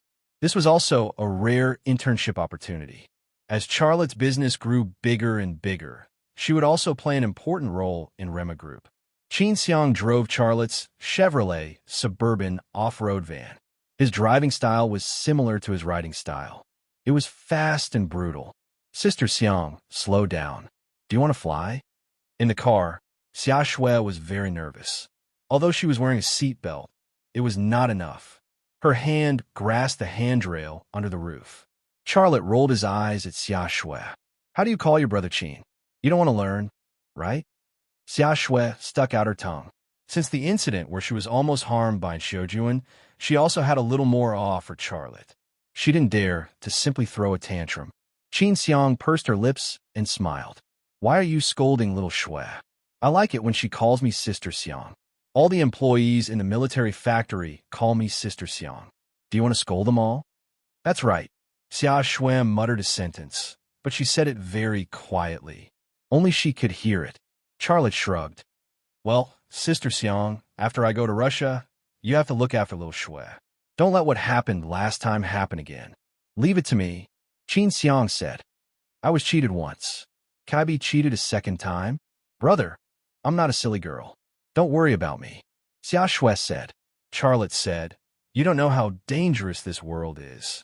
I can protect you for one day. I will protect you for one day. If one day I can't protect you, then you have to rely on yourself. Brother, what do you want to say? Xia Shui looked at Charlotte with some worry. Charlotte smiled. It's nothing. In short, be careful. Don't trust people easily, especially strangers. Okay, I remember. Is that okay? Xia Shui pouted, but she was very grateful to her brother. After I go to Russia, I will go to the hospital to see Lu Sheng. He was injured because of you, Charlotte said. And I'll go to see Brother Lu tomorrow. Xia Shui agreed. As they chatted, the Chevrolet Suburban arrived at the Thunderhorse Army factory in Whitestag. Charlotte went straight to the warehouse. In the warehouse, Anina was arguing with an officer. Her Chinese wasn't very good, and there was an unpleasant atmosphere between her and the officer. What's the problem? Charlotte walked over. When Anina saw Charlotte, she smiled and said to Charlotte in German, Lucas, I was going to go to the airport with Qin Xiang to pick you up, but the military wanted to receive the first batch of goods. I couldn't leave, so I didn't come. Charlotte switched to German. It's fine. What happened? Anina said, this officer wants to take all the sniper rifles. If I give them all to him, we won't have any guns to go to the exhibition in Russia. All right, I understand. I'll talk to him. Charlotte then said to the officer who came to receive the sniper rifles, Officer, what's your name?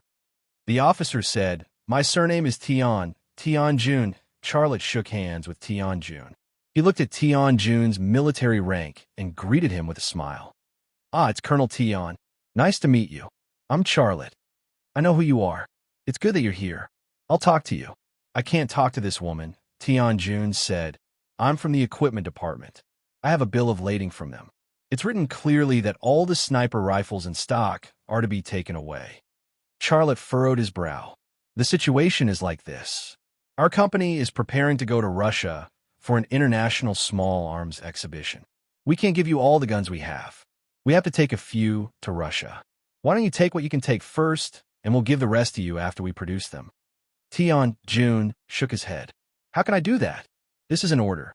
I have to carry it out. Charlotte's gaze shifted to a pile of plastic boxes. There were about 20 sniper rifles there. His line of sight shifted to a large wooden box behind Anina. His left eye twitched slightly, and he quickly saw the 4 sniper rifles inside. One of them was a special sniper rifle that he had personally modified with a range of 3,500 meters. That sniper rifle was also the sample gun that was going to be exhibited in Russia. Withdrawing his gaze, Charlotte said calmly, well, they're all there. There are only 20 this time. Let your people take them. 20 XL 2,500 sniper rifles were sold for $1 million each. The total price of this batch of guns was $20 million. This was also the first batch of finished products since the establishment of the Lei Majuan factory, and its production capacity was very low. But in terms of its value, one had to admit that the arms business was really the most profitable business in the world. Tian Jun sneered. Mr. Xia, There are more than 20, right? When I came, this woman was packing them up. He pointed to the large wooden box next to Anina and said, I saw it. There are 4 more in that box. Anina had an innocent expression on her face. He broke in directly. I couldn't stop him. Tian Jun said expressionlessly, Where do you think you are? Stop me? In this military factory, I have privileges. Privileges? Charlotte's heart suddenly burst into anger, but he did not explode. Yes, our equipment department directly supervises your military factory. We don't care about the production, but we have the final say on what is produced. Tian Jun's attitude was very tough. I also want to take the 4 sniper rifles. Please forgive me, and don't make things unpleasant. Charlotte suddenly became angry. I have already told you very clearly that the 4 sniper rifles are going to Russia to participate in the light weapons exhibition. I can't give them to you. We're going to participate in the light weapons exhibition, which is also approved by the higher-ups. That I don't care. I only care about carrying out the order. Tian Jun said coldly. Who gave the order? You don't have the authority to know. Well, Charlotte pointed to the warehouse door. You go, I won't give you a single one. Tian Jun suddenly became angry. What did you say? Guards.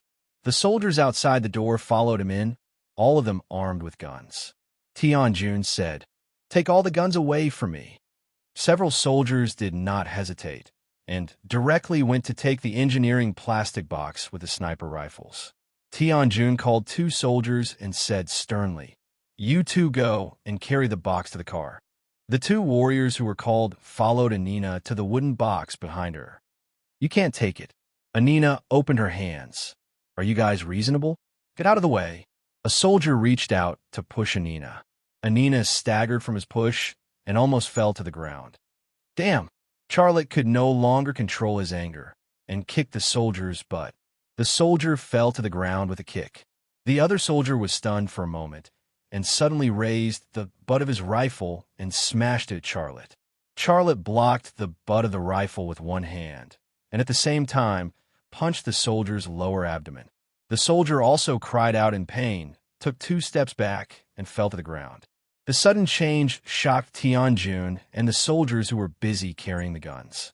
They never thought that Charlotte would make a move, because they were all carrying guns. Ordinary soldiers' guns didn't have bullets, and Charlotte had already observed it. So, he was not worried that these soldiers would shoot him. You actually dare dash. Tian Jun pulled out his gun. Charlotte kicked away the gun in Tian Jun's hand. This gun did have bullets, but he would not give Tian Jun a chance. Rebel, catch him. Tian Jun roared angrily. Several soldiers swarmed forward, punching, kicking, and the butt of their guns at Xiaolei. A minute later, the soldiers who were as ferocious as wolves and tigers were lying on the ground in disarray. Each of them had a bloody nose and swollen face and lost the ability to fight. Tian Jun finally found his pistol in a corner. He rushed over and bent down to pick it up. However, just as he grabbed the pistol, a foot stepped on the back of his hand. Ah! Tian Jun screamed in pain as his fingers were connected to his heart. Charlotte said coldly, Mother of Asterisker, this is my military factory. Since when did you have the right to behave atrociously? Do you think this is a place? Your house? Let go of my hand. Tian Jun was furious.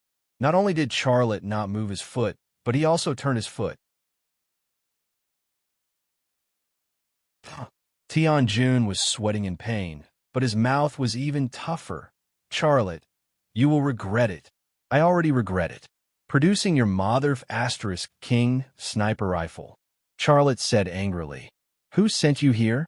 Don't think that I don't know. Someone must be worried that the sniper rifle produced by my military factory will be a hit internationally, so they colluded with you to destroy it. Right? Tell me, who is he? What nonsense are you talking about? You will go to the military court. Fine, I don't believe that you can cover the sky with one hand. Charlotte sneered. Worst comes to worst. I will open the military factory abroad, and you won't be able to buy a single rifle. Who do you think you are? Bastard, let go of my hand. Tian Jun was going crazy. I will count to 3, 1, 2, 3. Charlotte looked coldly at Tian Jun, who was kneeling on the ground. Let go after 3 counts? He wanted to hear him count to 300. Let go of him. A woman's voice came from the warehouse door. Without looking back, Charlotte knew it was Tang Yuyin just from the voice. He glanced away from Tang Yuyin and removed his foot from Tianjun's foot. Tianjun suddenly grabbed his pistol. Bang! A gunshot. Tianjun was shocked, and the gun in his hand suddenly fell to the ground. Tang Yuyin blew the blue smoke from the muzzle and said slowly, Tianjun, it's not too late to leave now. If you continue to make trouble, you won't be able to bear the consequences. Tang Yuyin, what are you doing? Tianjun said coldly. Don't think that I'm afraid of your father. Your father can't make the decision on this matter. Tang Yuyin said, you really don't need to be afraid of my father, but you should be afraid of the gun in my hand. Charlotte is not someone you can threaten. You're not qualified enough. Why don't you try? I'll give you a chance to pick up your gun. As long as you aim at Charlotte, I'll shoot you. Tianjun bent down to pick up the pistol that fell to the ground. Although he wanted to point the gun at Charlotte's head and make Charlotte kneel and apologize, he didn't dare. Because he knew very well that when someone from Innings 101 said that he would kill someone, he would really kill someone. You don't dare? Then take your men and scram.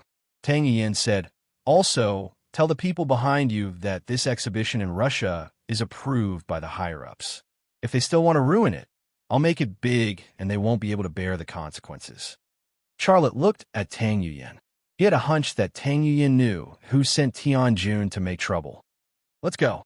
Tianjun finally didn't dare to challenge Tang Yuyin. He ordered and left the warehouse with a few lame soldiers.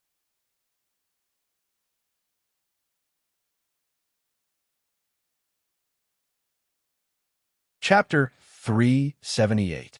Tianjun left with his men, and the tense atmosphere disappeared. Lucas, are you okay? Anina came over and asked with concern. She couldn't help with Charlotte's fight, and she was worried that Charlotte would get hurt. Charlotte patted Anina on the shoulder and said, I'm fine. You can go back to the office. I'll talk to one. Okay. Anina responded obediently and left the warehouse. When she passed by Tang Yuyin, she nodded to Tang Yuyin. Tang Yuyin also smiled at Anina. After Anina left, Charlotte went straight to the point and said, I know you know who is causing trouble. Tell me, who is it? Tang Yuyin was silent for a moment before she said, it's not a person, but the company. Company? Charlotte was surprised. Hanwu Weapons Company. Tang Yuyin said, we are the largest weapons manufacturing company in China. We mainly produce light weapons and ammunition, as well as individual protective equipment. Charlotte suddenly understood. He had established the Thunderhorse Army Factory to produce the world's best sniper rifles and superior pistols. This had actually touched the interests of many people. In other words, he had already snatched someone else's cake. How could others remain indifferent? The XL 2500 sniper rifle was brought to the Russian Light Weapons Exhibition. With its excellent performance that surpassed all the similar sniper rifles in the world, it would definitely be a hit. What followed would be a good thing for both fame and fortune. Domestic orders and foreign orders would be overwhelming. The Thunderhorse Army Factory would definitely attract a huge development opportunity and quickly become bigger and stronger.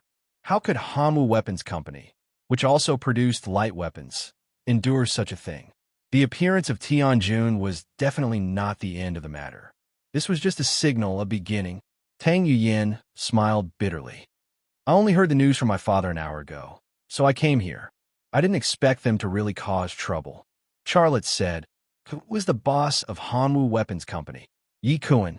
Tang Yuyin said a name and then said, he is the favorite student of Mu Jianfeng, the boss of Shenzhou Industry Group. Charlotte frowned slightly. Mu Jianfeng is also involved? Tang Yuyin said, I'm not sure about that. Shenzhou Industrial Group produces heavy equipment, and you did not hinder their interests. However, considering the relationship between Mu Jianfeng and Yi Kuan, it's hard to say. After a pause, she said, don't take this matter to heart. I'll be your escort. There won't be any problems with this trip to Russia. I'm here to tell you that the plane has been arranged. We can fly directly to Moscow tomorrow. Those people probably knew that you had arranged for the plane, so they rushed ahead of you to snatch the gun. If I don't do anything and they take the gun away, how can I go to Moscow to participate in the exhibition? Charlotte couldn't hold back his anger. What right do they have to do such a thing? Just because they're a national company? There is competition in every industry, not to mention that you have entered the military industry that has not been open to the public. Your Thunder Horse military factory is still in the embryonic stage. Of course, there will be people who want to kill your company in the cradle. Do you think those people at Hanwoo Weapons Company will watch you develop the Thunder Horse military factory into a company that can directly compete with their company for defense orders? It's fine if you don't have the strength, but you do. Xiao Lei sneered. Haha, if you put it that way, then is it my fault? I didn't mean that. Tang Yuyin said, I know you are very angry, but what I want to tell you is that it's useless to be angry. Since you have begun to snatch the cake of those people and threaten the position of Hanwoo Weapons Company, then you should have the awareness of fighting with them. Awareness of fighting? Charlotte was slightly stunned for a moment. He didn't know why, but Tang Yuyin's words were like a stick that hit him on the head and woke him up. Yes, he had entered the military industry that was not open to private capital. He was competing with a national arms company. He had threatened the interests of those people. How could the other party let it go? And since he had already taken this step, unless he withdrew, he had to have the awareness of fighting with these people. Would he withdraw from the military industry? No, he, Xiao Lei, had never been a deserter, and he was definitely not a coward who would surrender at the slightest threat. Since he wanted to start a war, then he had to snatch the food from the tiger's mouth. Those people didn't want to see the Thunder Horse military factory develop. He wanted to develop the Thunder Horse military factory into a super arms company like Lockheed Martin. Have you thought it through?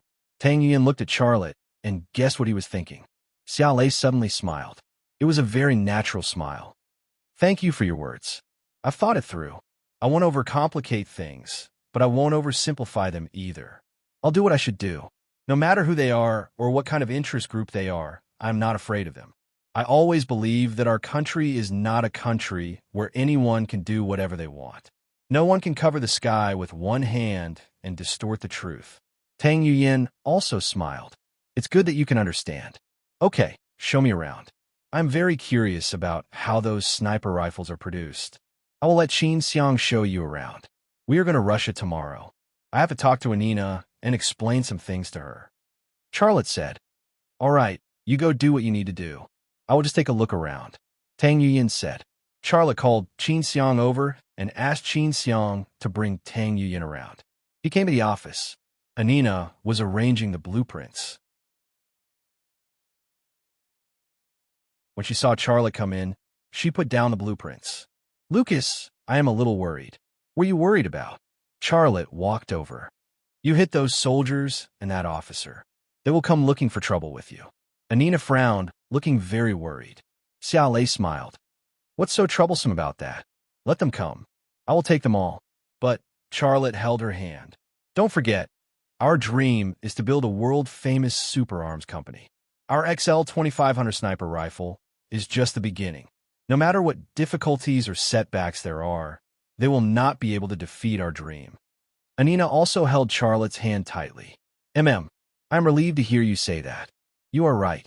It is our common dream to develop the Thunder Horse military factory into a world-famous super arms company. No matter what difficulties we encounter, I will be with you. We will realize our dream together.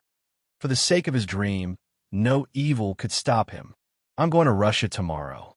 Charlotte said, Before I leave, I have to tell you something. Say it. Anina listened. Charlotte said, With Tang Yuyin here, those people will not come looking for trouble. Once we leave, they will definitely come back. If they want to take the guns in the warehouse, let them take them. We will burn the blueprints. The data in the hard drive must also be erased. We cannot let them get it. Anina nodded. I will remember. Also, the most important thing is the machine tools in our workshop. Charlotte said, Those smart machine tools are the core of our XL 2500 sniper rifle production. They are also our secret. You cannot tell anyone. Those machine tools were designed by you, and we modified them together. Each machine is unique. Only the parts produced by them can be used to make a qualified XL 2500. Other machine tools will not work. Anina suddenly laughed. Lucas, you're really cunning. You burned the blueprints and erased the data in the hard drive. Even if other companies took our XL 2500 back and copied it, they would only be able to create a shape and not the same performance. Let's do it now. I will destroy the blueprints. You go and erase the data on the hard drive. Charlotte said. Okay, that is easy. Anina then began to operate the computer and erase the data on the hard drive. What was certain was that after the equipment department received the first batch of sniper rifles, the 20 guns would most likely go to Hanwoo Weapons Company. Someone would disassemble the XL 2500, study it, and then copy it. However, the person who made the copy could only make a similar shape. They would not be able to make the XL 2500 sniper rifle. After making all these preparations, Charlotte could go to Russia with peace of mind. The blueprints burned in the wastepaper basket, and the faint smoke filled the office. Do-do-do. The phone on the office desk suddenly rang. It was the security guard's internal line. Charlotte picked up the phone. What is it? The security guard said, Chairman Xia, there is a woman here. She wants to see you. She didn't say who she is? Suddenly, a woman's voice came from the phone. It's me. I have something to discuss with you. It was Fu Mingmei's voice. Why did Fu Mingmei come here at this critical juncture? Charlotte was curious. He told Anina about it, then left the office and walked towards the main door. Fu Mingmei stood at the main door and was blocked by the soldiers on duty. Also blocked was Shinta Tianin's car, the silver Rolls-Royce Phantom. Charlotte walked in front of Fu Mingmei. Mingmei, what's the matter? As he spoke, he glanced at the Rolls-Royce Phantom, but he did not see Shinta Tianin sitting inside. Stop looking. She's not inside. She asked me to pick you up, Fu Mingmei said. Tianin is looking for me? What's the matter? Charlotte was very busy and did not want to go. Fu Mingmei said, Of course it's a good thing. Is it a bad thing? I'm not joking. Charlotte said, I'm busy. I have to go to Russia tomorrow, and there are many things for me to deal with. If there's nothing important, I won't go. Fu Mingmei was unhappy. You're getting more and more arrogant. Charlotte smiled bitterly. You know I'm not that kind of person. I'm really busy. Tell me, what's the matter? Someone wants to talk business with you, Fu Mingmei said. Who? At this time, Charlotte could not think of anyone who wanted to talk business with him. And what kind of business it was. A big shot. I don't know his name. Fu Mingmei said, but if Tianin can ask you to go, and even I don't know his name, he must have a big background. Let's go. It's a good thing. You won't regret it. You see, Tianin asked me to pick you up in her car. Isn't that enough sincerity? Charlotte thought for a moment. Okay, I'll go with you. But I'll drive my car, so it's convenient to come back. Okay, I'll wait for you. Fu Mingmei smiled at Charlotte.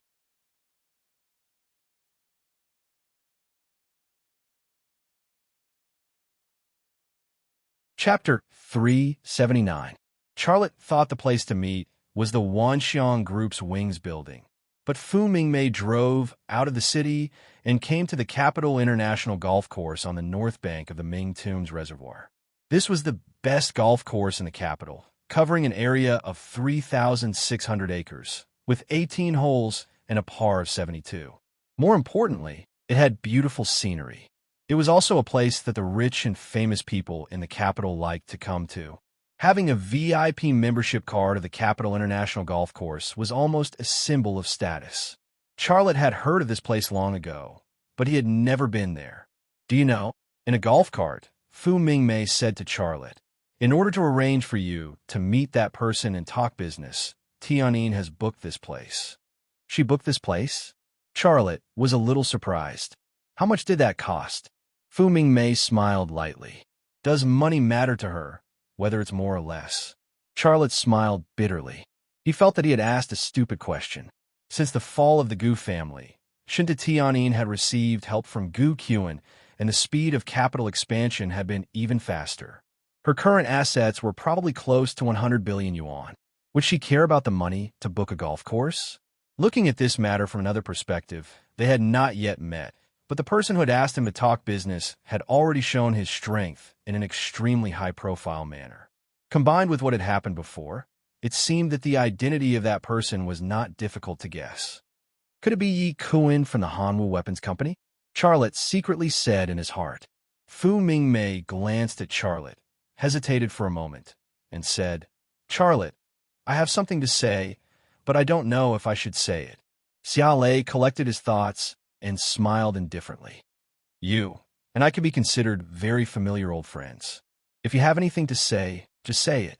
Do you think I will be angry with you just because of one sentence? Okay, then I'll say it. Fu Mingmei said, you should be with Tianyin. She needs a helper like you. If you two get together, you will be the best and most compatible couple in the world. You can achieve greater success in the Wanxiang Group, so why bother to run your small company? The Wanxiang Group is the stage for you to display your talents. No matter how strong Tianyin is, she is still a woman. If you marry her and start a family with her, and she gives birth to your child in the future, won't the Wanxiang Group belong to your son? Charlotte just listened with a faint smile on his face. Fu Mingmei said, I don't understand. Gu Kewu can see this, and Xiaoxian can also see this. Why can't you see this? Don't tell me you're not interested in such a huge dowry from the Wanxiang Group. Say something. What are you laughing at? Charlotte chuckled and said, First of all, I want to thank you for your kindness. I know you are doing this for my own good. However, I'm not Gu Kewu, nor am I Xiaoxian. I grew up in a civilian area, went to an ordinary primary and secondary school, and even worked on a construction site. I know it's hard to start business, so I cherish what I have now. My company is like my child. I won't leave it behind. One more thing, and the most important thing, is that I, Xia Lei, will not live my life behind a woman. His current assets were probably only a tenth of Shinda Tianin's, but it was all earned by him. It was his own. The Wanxiang Group's assets were indeed close to 100 billion, but that was Shinta Tianin's. It was the Shun Tu family clans. If he went, what would that amount to? He, Charlotte, was never a man who relied on a woman to live off him. Fu Mingmei sighed and did not say another word. The golf cart stopped on a patch of grass. Charlotte saw a few people standing on the grass. Shinta Tianin and Xiaoxian, as well as Mu Jianfeng and a middle-aged man he did not know. Next to the four of them stood a caddy, a tall Westerner. Charlotte's gaze fell on the face of the person who was chatting with Mu Jianfeng.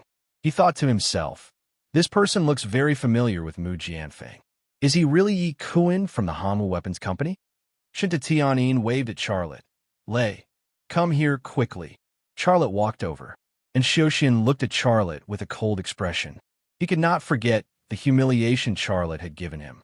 He could not forget the price his father had to pay to bail him out. Now, looking at Xia Lei, who was walking over confidently with a smile on his face, he really wanted to shoot Xia Lei in the face. The Westerner, standing beside the caddy, also looked at Charlotte. His eyes were very careful. Mu Jianfeng and a middle-aged man next to him also focused on Charlotte. Mu Jianfeng whispered something to the middle-aged man next to him. Charlotte saw the reactions of these people. He had some guesses in his heart, but he kept a smile on his face. Tianyin, it turns out that old Mu wants to talk business with me. You really should have called me first. Old Mu and I are old acquaintances. There is no need to pursue this kind of mystery, right? Shinda Tianyin said with a smile. I wanted to tell you, but old Mu didn't let me. Mu Jianfeng said with a smile. I have my reasons. Hello, old Mu. Charlotte stretched out his hands to shake hands with Mu Jianfeng and said politely, long time no see. Old Mu is getting younger and younger.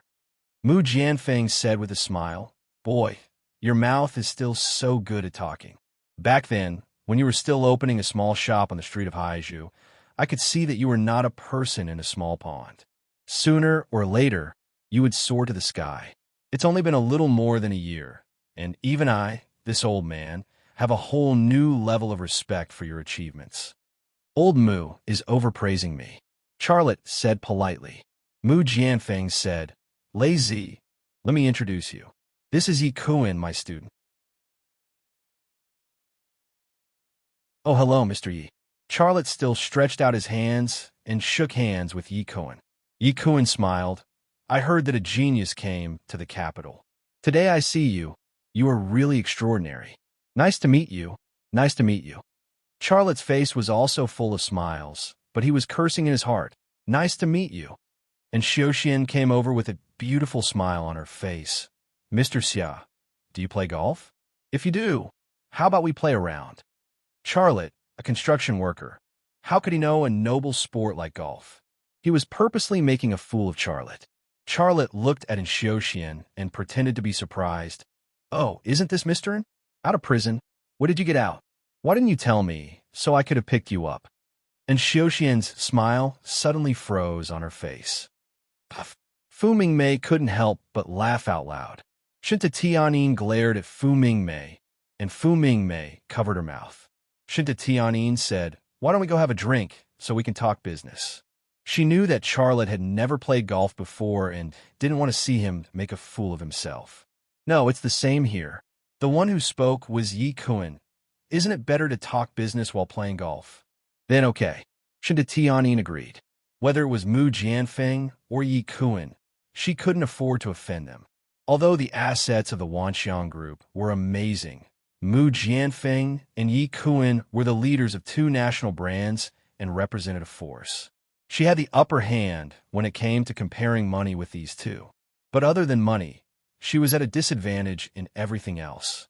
The poor don't fight with the rich, and the rich don't fight with the officials. She knew the truth of this sentence.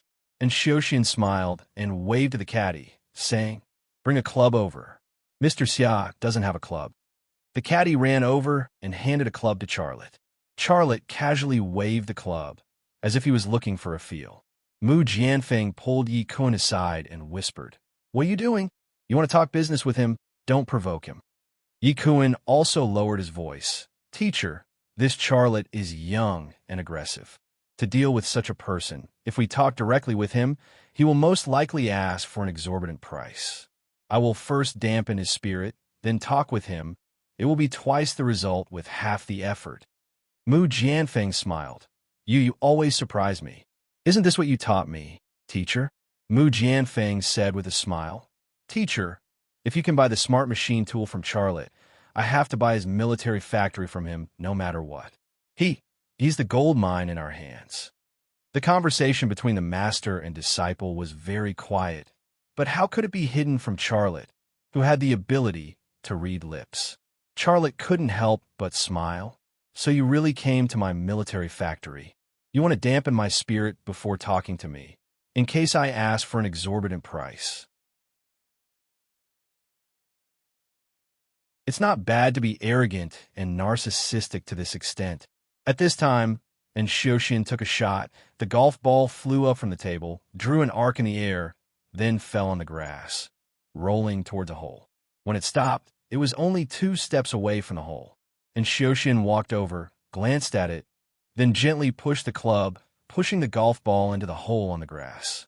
Yi Kuan applauded in Xiaoxian and praised, Mr. is really amazing. Your style of play is similar to mine. Our level is also similar. The caddy ran over to pick up the ball. Shinta Tianyin moved closer to Charlotte's ear and whispered, I will briefly explain the rules of this sport. There are 18 holes in golf. The one who hits the hole with the least number of strokes wins. Charlotte smiled. It's that simple. Shinta Tianyin gently leaned against him.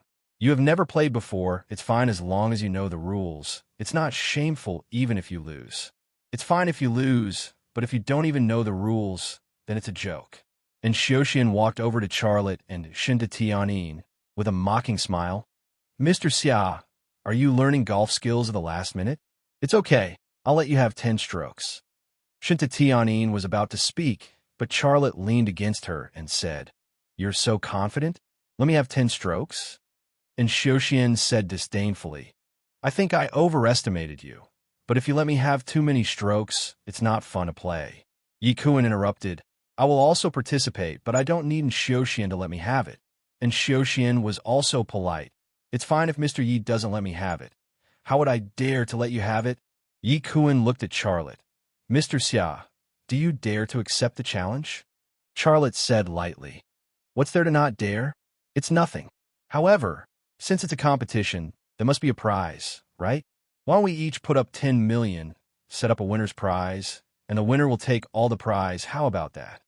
And Xiaoxian and Yi Kuan looked at each other and laughed. Shinta Tianyin furrowed her brows. She wanted to advise Xia Lei to take back his words, but when she saw Xia Lei brimming with confidence and brimming with vigor, she sighed in her heart. Whatever, it's good to let him suffer a bit. It's not good for him to always be so overbearing. At this time, Mu Jianfeng spoke. All right, I will be your referee. You're tuning in to the Warrior Lore YouTube channel. Don't forget to subscribe and join us on this journey to catch the most captivating stories.